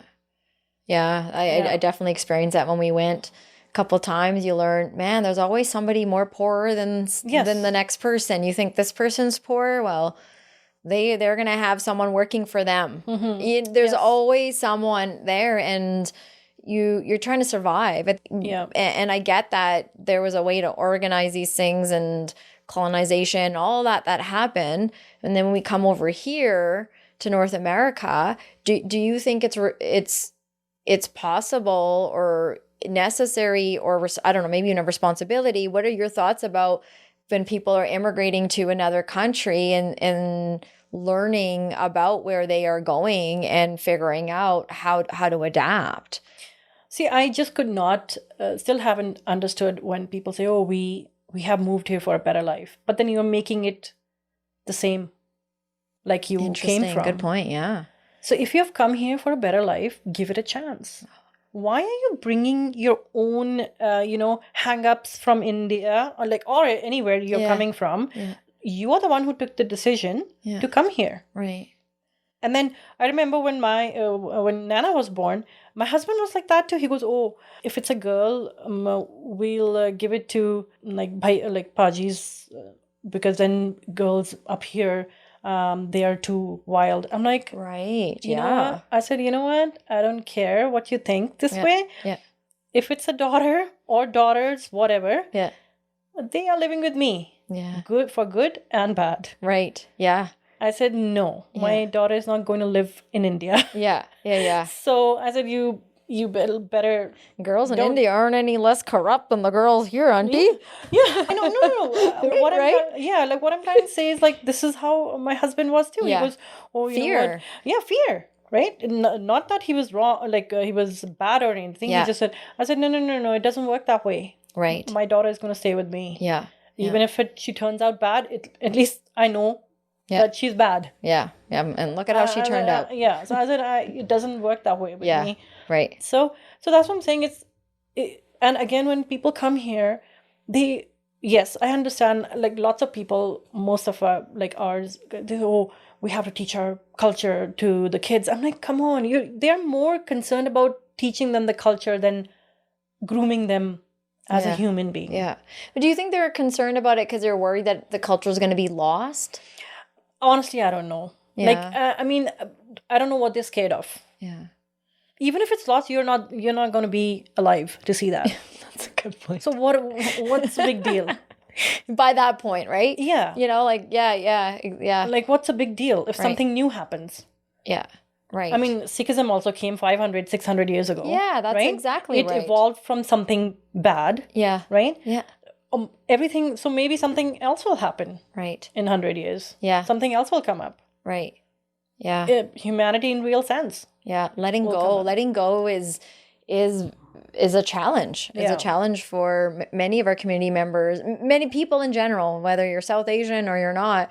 Letting go of all you know or customs and rituals can be difficult. And no, teach them, but don't be obsessed about them. Yeah. I've seen like they're obsessed about it. Yeah. That, if my kid doesn't know how to speak Punjabi, my God, he or she is going to be bad somehow. Right. It's okay. Yeah. We have Google Translate now. Yeah. Who knows what's coming next, right? Yeah. I mean, it's all right. Just focus on your child's, bringing up their happiness. Yeah. I mean, how they turn out. Right. What's the point if you've got a stuck-up kid? Yeah. Yeah.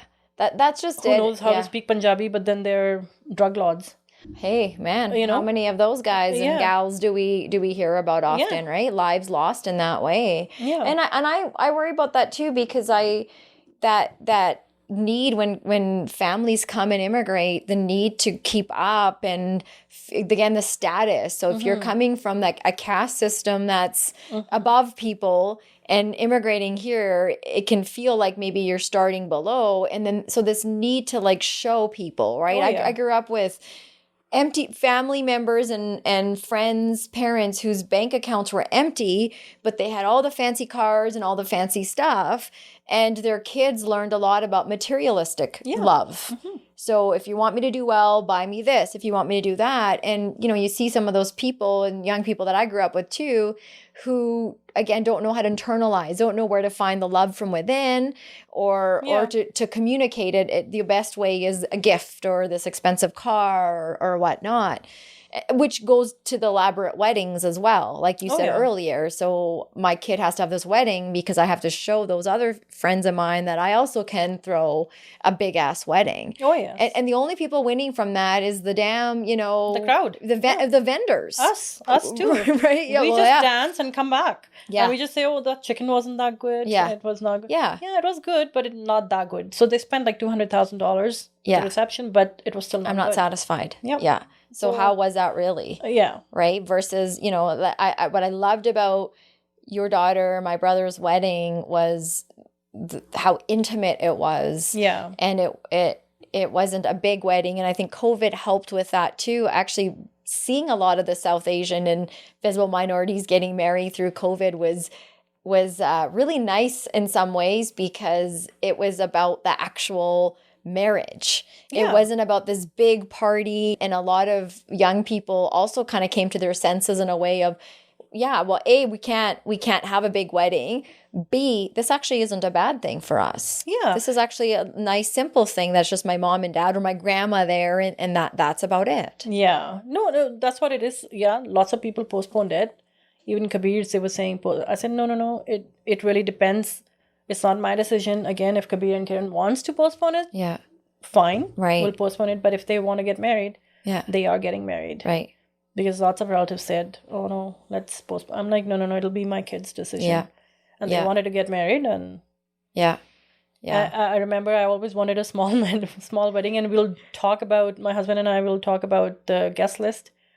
And we would always, like, every other night we'll argue, okay, no, we cannot invite those people, and this is going over. So Nana comes to me one day when this happened, that only 50 people. Yeah. She goes, Mom, you're secretly happy, aren't you? I'm like, yes. I said, I didn't want micro, but it's okay. I'm happy with micro. Yeah. Then over 500 people. Yeah. Right? So she knew. Right. Right? Yeah. And my husband and I feel we are a good balance. Yeah. Like he's a by the book person. Right. I'm all about breaking the rules. You kind of balance each other out that way, or you kind of both having rule breaking over here, right? Yeah. So we have come to that point where we listen to each other now. When he makes sense, I say, okay, good. Yeah. Fine. And then when I make sense, I hope sometimes to him, but he says it's okay. Right. Right? So yeah, it could be as simple as you wanted or as complicated. Right. So it's all up to you. So we've been talking about how to progress to the timeline that we're in, how to get out of the time machine of back in the day. We talked about well-being. We're talking about how to teach our kids values. What's the good and right thing versus trying to get caught up with other people and their pressures. And so all these sorts of things that we're talking about are our children and well-being. And many parents are concerned about the risk of addiction, substance abuse. You and I sort of talked about some of these young kids that are getting the wrong idea of how to fit in. And also we see things like alcoholism in our community quite a bit. And I recently had the opportunity to interview someone well-known in our community. He's part of Hockey Night in Canada, Punjabi. Okay. And he also shared his own journey and how he was able to work through an addiction with drinking. And it was interesting because it's such a big part of our culture, especially for the men. Yeah. Because as you and I know, we're not allowed to drink. Yes. Right? Yeah. So I know a little bit about you. I know a little bit about your journey. You've shared a little bit with me. And I'm really glad that you're here today to talk openly about parents want to do the best to support their children to prevent addiction and addictive kind of beliefs or issues. And my understanding is that you yourself have also had some battles and worked through that as well, coming out on the other end. Yes. So can we talk a little bit about, as a South Asian woman who's not supposed to be drinking, had a mixed relationship with drinking? Can we call it that? No, to be fair, I'm an alcoholic. And I will always be an alcoholic. You probably must have heard that term. Once an alcoholic, every time an alcoholic. So my personal life has been a roller coaster. Yeah. Ups and downs, huge ones. And like I was talking to you about my mom, like I had a most beautiful childhood ever. I don't even see anything bad in it. Right. But when I got married, of course, nothing against my in-laws, but more conservative. Yeah. And nobody drinks. Not that my mom drank, but I never used to drink either. Right. I was 22. Yeah. I probably just had one beer. Yeah. When I graduated. That's it. But anyway, so when I got married and whatnot, we were in New York. My husband drinks, and I would have an occasional drink with him. And so when we moved to Calgary, again, it all comes down to my personality. I believe I've always been a rebel. If somebody says, no, you cannot do this, I just do the opposite. Yeah. So in the beginning, it was like steal classes. Yes. Show respect and whatnot. But, and it was working like that. But then again, my son Kabir was, 12 years old when he saw like everybody's drinking except my mom. So he just says, oh, Mom, should I make your drink, your beer? I'm like, oh, no, it's okay. But of course, my father-in-law heard, and long story short, some things happened. And at that point, okay, I'm like, you know what? Since everybody knows that I drink, guess what? I'll be doing it in front of everybody now. Right. So it didn't sit good with my husband as well as my in-laws and whatnot. So they would give me examples. Your sister-in-law doesn't drink, your mother-in-law doesn't drink, your mother doesn't drink. Why are you drinking? I'm like, well, have they started drinking because I drink? Right. So if they're not copying me, why am I copying them? Right. This is me. Yeah. And then he would say, whatever your husband offers, you drink that. So so the things like that, right? Micro, if he allows you to drink, or if he says, okay, just drink beer, you should. I said, oh, I don't like that. I like this. Things like that. So I became a rebel, and by the time a little that I realized that it's stupid me, my ego that brought me here, right? So I did took up, like, anytime something stupid would happen, I'll resort to drinking. So that was like your way of dealing with it, coping with it. Yeah, coping with it. And by the time everything was rectified, or whatever, like, complaints I had from my husband or whatnot, by the time it got corrected, or however you like it to say it, it was too late. Yeah. I was in it. And I would pretty deep. Yeah, I was drinking. I would go into binge drinking. Yeah. Yes. And I would blame my husband. I would blame everybody. Right. For what I was going through. Yeah. But then I learned, no, it's all me. It's all 100% me. Yeah. Who is creating all this. Yeah.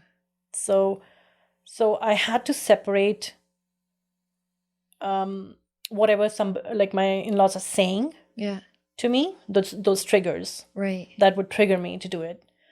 I had to separate that, like, take it off, because I was going through hell. Yeah, right, and I learned not to complain, blame, first of all, and my dad helped me, my kids helped me a lot, my husband helped me a lot.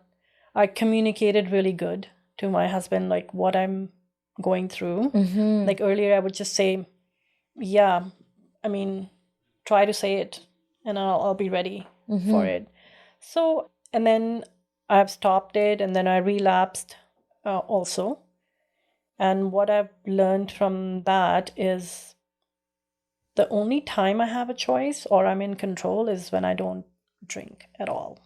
Interesting. After that, it's not in my control. Yeah. If I take that first sip, then it's a disease. Yeah. If I don't take that sip, then it's my choice. Right. I'm perfect. Right. So I've learned now to not to do that. And the thing is, the communication with my husband really, really helped. No amount of guilt, or what do people think, or what, look at your kids, and what are you teaching your kids? No amount of guilt or this will help. Yeah. Yeah. You will actually do more. Well, like, I would imagine you probably had people in your life say, well, why don't you just stop? Yeah. Why don't you just stop doing it? Like, what's wrong with you? My dad used to say, what's wrong with you? You're smart. You do this and everything, but why? What? Yeah. I mean, with me, it's, so now what I've learned now, at least with me, I'm an emotional drinker. Okay, if something is bugging me or something, like, that's what I'm saying. Those little things that happened in your life come up as a volcano. So you're not born alcoholic. Yeah. Like I said, I never even drank until I was 22. Right. So it's not that. It's just that, and again, in the end, I'm not blaming anybody. Yeah. It's just that these triggers, it's your own weakness. Right. Right? You learned something. Okay, if I drink, if I pass out, I don't care whatever people are saying. Yeah. Or my husband is saying to me. Yeah. It's like, oh, okay. It numbs it. Yeah, it numbs it. Yeah. Say it now. Yeah. It's okay. It doesn't matter. Right. Because I'm drunk. Right. Yeah. So that's it's just like, it is a disease. I would agree, but did you always think it was? No. I was ashamed when it came out. I was ashamed of it. I was embarrassed. And again, especially culture doesn't help. Yes. Oh, you're a woman. How dare you? Yeah. You're an Indian woman. How dare you? Like, exactly. Like, are you also sleeping around? Yeah. Yeah. You know, you obviously must be because you're drinking. Yeah. So So that's what I'm saying. Like, in the end, it's like what I've learned for myself is that you completely have a choice not to drink. But the first sip you take then it's a disease, it's a cancer. Yeah. Because at that time you are in a role. Yeah. Well, and I appreciate you being open and wanting to talk about this. I want to start with thanking you. Oh, yeah. No. As long as I could help someone, trust me. Yeah. Yeah. I've gone through hell and I'm in a very happy place now. Yeah. What does that look like? What does the happy place look like for you? I went back to when I was a child. Yeah. Growing up back with my parents. Yeah. I'm the same happy person now. When I was 17, 18. Right. Talking to my parents like that. I talk to my husband like that now. Yeah. Yeah. Like it's a newfound relationship with him. Somebody had said addiction is like the opposite of connection. And I've never heard it that way. And that really sat with me and like, oh my gosh, because addiction and the disease you're talking about, alcoholism, it's isolating. It is. When I would imagine when you're doing that, numbing yourself, it's closing all doors to communication. And throughout this whole conversation today, you've talked so much, and even the advice you've given is about talk. Yeah. Get it out, talk about it. And a lot of people in our community go to something like alcohol because they say that helps them talk. You see people at the start of a reception party, especially the men, and then you see them at the end of a reception party, arm around you, telling you they love you, you're great, we're having so much fun and dancing. And because it opens it, like you said, it loosens you up. Yeah. And I don't know what you would say to that, but is that really what it does? Is it in one way people are conflicted, or maybe people are tricked with the fact that substances can open you up more and loosen you up more? Would you say it closes more doors, or would you say it invites more of those kind of conversations? It depends. Because if you're drinking at a party, I wish I could drink like that. It starts like that. Yeah. Like if you ask me, 99% of all our men, they are alcoholics. Yeah. They are drinking every day. They cannot really, so that's the term. Yeah. But they don't, it's just that because it's all accepted, it's okay. Yeah. But technically they are alcoholics. But the thing is, like with me, it's like when you're drinking alone, that's where the problem is. And I used to drink alone. Yeah. And because I'm not drinking to have fun. Right. I'm drinking to just drink. Yeah. That's where the problem is. Right. So like my husband drinks once in a while, and there's a time when I said, oh my God, why can't I enjoy the way he drinks? Yeah. It's not me. I've accepted that now. Like the thing is, it's the hardest part is not that accepting that you're an alcoholic. It's about like shutting off or taking care of those triggers. Being happy with yourself again. Right.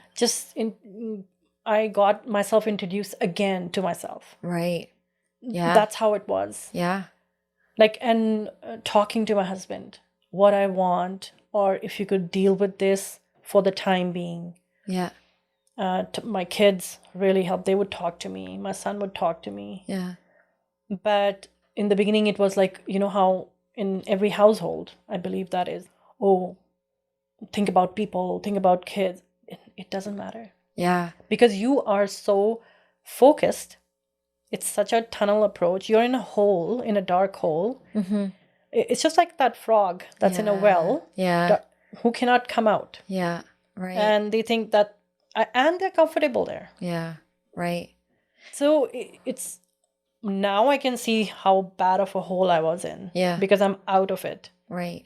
Again, it's a day-to-day thing, right? Yeah. It's not that it's like a repair kit. Yeah, it's all done now. Yeah, it's just like diabetes. Yeah. Right? Yes, you can control it. Yeah. But you're still diabetic. Right. Yeah, that's a nice way of looking at it. It's the same thing. Right. You're alcoholic. But just don't I mean, just don't, it's not even that I ignore it or it's not even like, it's open alcohol at our home. Mm-hmm. It's not that I cannot do it. It's just that it doesn't even occur to me now. Yeah. That, should I have that? Right. So what is something that you've relearned about yourself now that you are managing the addiction versus when you were not managing it? The guilt, the other people's expectations of me as a daughter-in-law and a sister-in-law, like, that thing that made me feel guilty, that I'm not this, not Worthy. that. Worthy, yeah. But now I'm like, no, nobody has, I mean, not that I didn't realize it before, that nobody has any right, but it still affects you. Yeah. It affects you. Yeah. When you keep on saying something, it affects you. Even though I would ignore, I would laugh it off. I'm like, I'm me. Yeah. But in the end, inside, it does affect you. Right. Yeah. And that's what happened, right? Yeah. But now it's like, with me, I actually believe. When you're drinking and spiritualism, like, I really wanted God to help me. Yeah. I prayed. I would talk. I'm like, you know what? You have to do this for me. Right. Like, I want to come out. Yeah. Like, and I honestly feel the same way. Yeah. Like I was growing up in India. That must be a really comforting place to be. Yeah. To have that safety. Yeah. Yeah. So, but that's how it is. Some people would say to me, "No, beer is not a alcohol, or you can have a sip." Or I said, "No, it's not about that. Yeah. Yeah. I'm not gonna do it. I understand that you're saying, oh, it's just a sip, but it's not a sip." What helped you recognize that you were way over your head, or you had a problem? When I would be drinking alone. Yeah. My husband will also say, "Okay, you know what? Fine." Because earlier he would be saying, "Oh, you cannot drink." But now he would say, "Okay, you know what? Come with me and we can have a drink." And not that I didn't try. Yeah. That's how I relapsed, because I'm like, oh, I haven't had any, I've been sober for like 4 or 5 years. Right. So I can start with one. Right. But 6 months later, you're full blown. Yeah. Again. Back to square one. Right. Because it doesn't work that way. Yeah. Because it is a disease, but again, you still have a choice. Yeah. To start or not to start. Yeah, I commend you, Auntie, for talking in the way that you have been today and sharing in the way you have been. I have so much respect for you from one generation to another, that you are open to talk about your imperfections. And a lot of times as individuals, as young people, we look to people and we think, oh, they're superheroes, they're perfect. And to know that someone with your strength has gone through the things that you have is so reassuring for women like me. And I would imagine for people listening, thinking, okay, it's not all the way that we think it is. It's not all mapped out the way that it looks like it is, that everyone's story is different, and that the more we share and we talk, it doesn't make us look bad or seem like we're terrible people. It's bravery and vulnerability are such big superpowers in my mind, and you do that so well, the way you talk about it, and you even say, like, it's not fixed. Like, this is every day. This is what you are taking responsibility for. And I appreciate that. I appreciate the fact that you've even come here today to talk about some of the things that a lot of people are not wanting to. And I don't mind that a lot of people don't want to. I care about the ones that are suffering silently, that can hear a story like yours and think, okay, maybe I can reach out and tell someone and they won't think poorly of me because it's a good thing that I'm reaching out. Yeah. In the end, it's you, right? You have to take care of yourself. Yeah. I mean, like, I did not realize that I'll be so happy now. Right. I always thought my life is done. Yeah. Yeah. Well, and it would have been.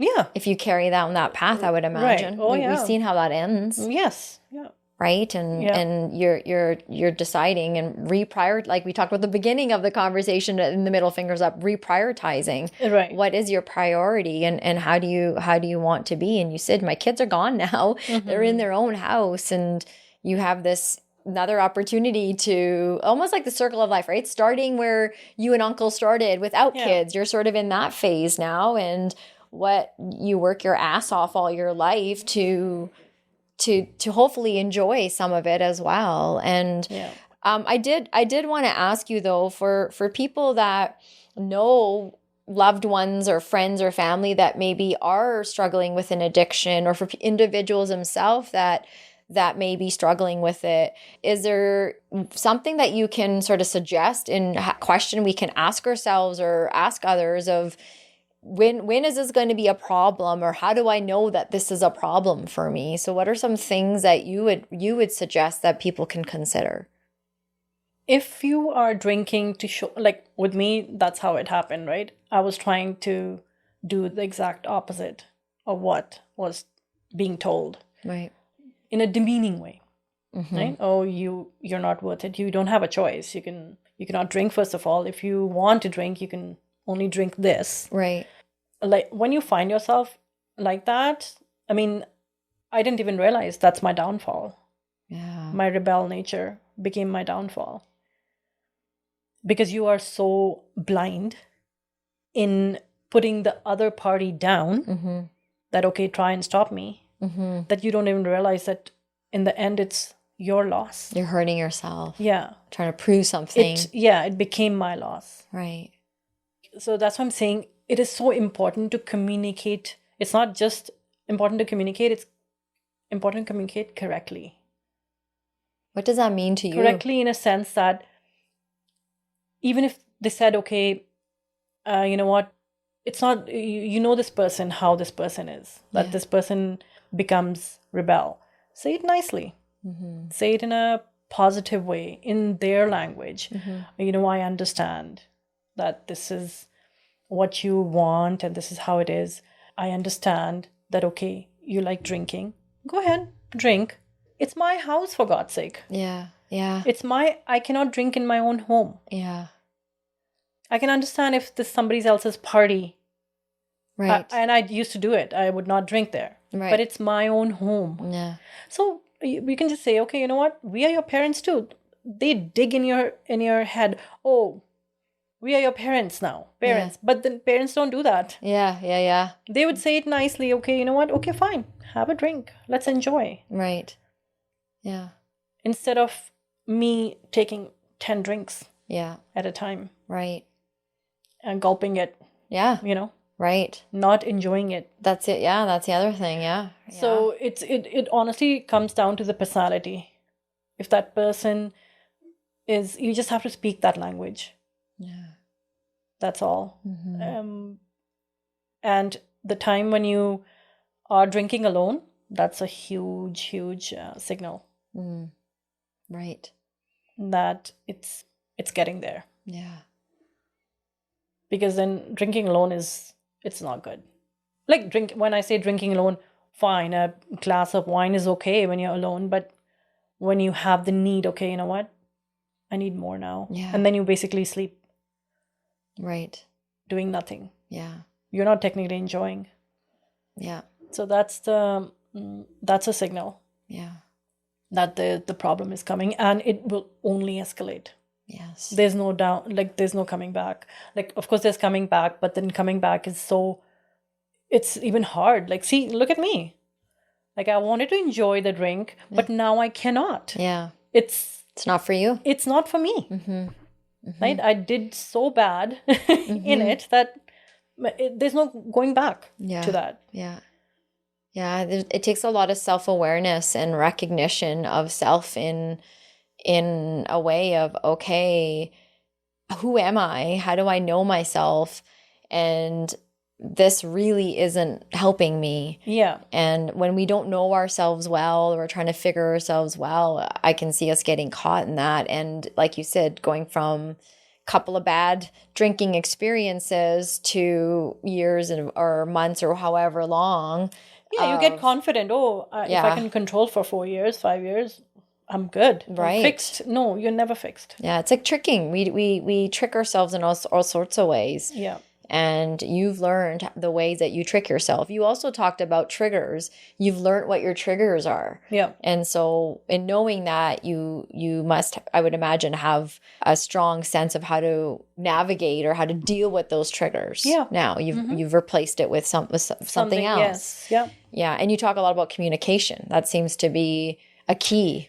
The communication, yeah, it has to be, because the thing, like I said, it's the way you communicate also. Yeah. Yeah. It's not what you said, it's how you said it. Yeah, how, because it's not just saying, oh, you know what, don't bug me right now with this. This is my trigger. You have to, because like in this whole process, not when I realize now, whenever I'm sober, so you don't realize that what I put my husband through, what I put my kids through. Mm-hmm. Yeah, of course, when I'm in a dark place, I don't even care. Yeah. But now I care. Right. And then now I see what they have gone through with me. Mm-hmm. I see that. Have you talked to them about that? Have you guys? Yes. Yeah. Mm-hmm. Yeah. And with your kids, you've made amends? Yes. Yeah. Mm-hmm. Yeah. And the thing is, like, I'm so fortunate that both my kids, they're so sensible. Yeah. They are. They understand. Right. They are not like, oh my God, what's my mom? Yeah. They know it. Yeah. And they talk about it. Yeah. Well, I talked to your daughter too a couple of times out of respect and said, look, I want to have your mom on. I want to ask her.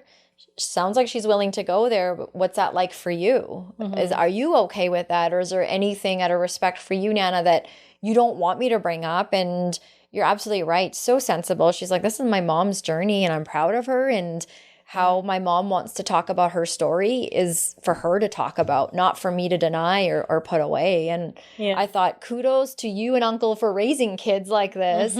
And kudos for them, for Nana and Kabir to support you in the way that they have. And I know at their Nana and Cam's wedding, my sister and I got up and did a speech, and my sister's portion of the speech was so well said because she talked about how the Cam and Nana have come into this relationship very open about their childhood experiences, and they, more than anything, have built respect and love for each other versus hiding, my mom did this or my dad had that or what. And there's no shame in that. And there's a lot of care and love in that way.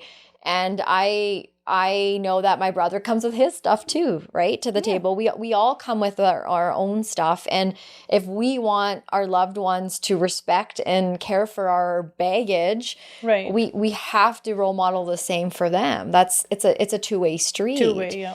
And, you being open and making amends in that way, I think is really, really important, because there's such a big gap I see for children of immigrant parents and the immigrant parents as the kids get older. All these fears and sacrifices parents made. Yeah. Sometimes I think, oh, for what? Because the relationship is crappy and they don't know each other. They don't care for each other. There's a lot of anger and all sorts of things, right? Like we said, my perspective of my childhood is my perspective. My parents' perspective is theirs. And no is right or wrong. It's how do we move forward? And I see that a lot in how you talk today with your family and with Uncle as well, and the support that all of you have had. And I think you are a really good example for anyone out there listening that thinks, what are those people going to think of me?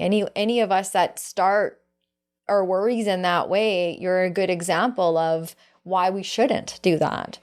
Yeah. And the thing is, like, yes, they can think, they can have their own perspective again, right? But again, in the end, it's not about them. It's about me. Yeah. Right? It's my journey. Yeah. My imperfections. Yeah. My thoughts, right? Yeah. And I could be the worst person in this world for someone. Right. But then the thing is, like, when you think about somebody, when somebody has a problem, like if I have a problem with you, Yeah. it's not your problem. Yeah. It's my problem. Yeah. Until you tell me, then it's our problem. Yeah. No, even then it shouldn't be. Right? Because if somebody tells me, oh, you know what, why do you act like this? It's my problem. I don't like it. Yeah. First of all, you don't have that right. It's your problem then. Yeah. Exactly. Because I'm not going to change. Yeah. The only person who can change me is me. Yeah. It's true. Like a very, cute example is living room space is usually family space. All family members usually go there to watch TV. Mm-hmm. And if one family member is being annoying, and I don't know, let's say I'm sitting there sneezing and coughing and being annoying, and my son is being annoyed at me, this is what I say to him is this is a common space. Yeah. I'm being annoying because you're annoyed by me. Right. I don't have to get up and leave. Yep. It's up to you. If you don't like what I'm doing right now and it's bothering you, instead of getting mad and fighting with me, just walk away. Yeah. Get up, and that's your choice and how you handle it. Right. And it's just a common respect that we sort of try to teach each other is if you're bothering me, exactly, what am I going to do about it versus you're bothering me because you're that way and it's your fault you're that way. Yeah. And okay, great, but good luck with that for the rest of your life. It's like, how can I take ownership? And that's what this show is a lot about. How can I be responsible for myself? At the end of the day, I can only start with myself. Right. It's all I can do. I can't change anything and anyone other than myself. Yeah, because if somebody's bothered, like, oh, if I act a certain way, like I've even had comments, oh, act your age. I'm like, is this like an acting school going on here? Like, do we have to act some way? Yeah. Like, this is life. Yeah. Like, oh, you're 54 years old, act your age. I mean, really? Yeah. Like, that's me. Well, what do you mean act? So you have been acting all your life? Yeah. Like, you've been a 10-year-old, you acted like a 10. Like, how do you know? Yeah. So it is so, well said. It is so, I mean, that's what I'm saying. Like, it's, if somebody has a problem or if I have a problem from someone, it's my head. Yeah. What am I going to do about that person is living their life. Right. Right. So why shouldn't we? Yeah. Yeah. Well said. Okay, Auntie, is there anything today that you wish I had asked you or that maybe you wanted to talk about that we didn't? No, not really. Yeah. Everything is good. Yeah. Yeah, we did. We shared a lot. Well, then my last thing to you is a call to action. So what is something that you can leave our listeners with? Maybe something to go and do or something to think about. What I go by is that about worry. I believe it's Buddha who said that. Like, if you don't have to worry about something that you have in control. Like, if you can control a situation, you don't have to worry about it because it's in your control. If it's not in your control, there's no point worrying about that either. Right. So that's how I go about, and I actually go about like that. Yeah. I don't worry. Yeah. Like, of course, I have my days when I worry. Yeah. But I always go back to that statement. Yeah. Yeah. That if I'm getting anxious, I'm like, oh, it's not in my control. Right. Right. So forget it. So I dismiss it. I appreciate that. I was saying the last episode I recorded, and my middle finger's up, I was talking to the guest and I said, I had a bad week. I wasn't feeling well. And I was trying to control all the things with my sickness and everything around it. And it took me a minute more than a minute, but it took me a sec here to realize, okay, like I can be in control of how I respond to what's happening. And that's what I hear you saying is, how can I be in charge of how I want to think about this situation versus I have to stop it. Right. The weather. That's a great example, especially Calgary, right? They say if you don't like the weather, wait 5 minutes. So worrying about constantly the weather changing or doing the best we can to prepare for it. Yeah. And that's all we can do. Yes. Right? And be happy with it. Yeah. I mean, it's not in your control. Yeah. So don't overthink it. Right. Well, I want to thank you again for coming today. It was all my pleasure. It was a great conversation. So I hope that you'll be willing to come back because I know for a fact I I didn't ask all the listeners if they had anything else. I just had a few people, like I said, give feedback to put an episode together. And so for everyone listening today, you know, these conversations are door openers. So if there's anything further that you'd like to ask Auntie, I think we should call it the Ask Auntie session. If there's anything further you'd like to know or that you are curious about, you know where to reach me. If you don't want to remind you, on Instagram at MFU Podcast or by email info@mfupodcast.com. If you're worried about asking questions and don't want people to reveal your name or know who you are, know that I will always ask your feedback and your questions in confidence. So please feel free to ask anything. Send us a message. Let us know. Let us know if you like what you're hearing. Otherwise, thanks for coming, Auntie. And, you know, next time I look forward to having dinner at your house because we didn't even get into how good of a cook you are. So No, my pleasure. My pleasure. All right. Thanks.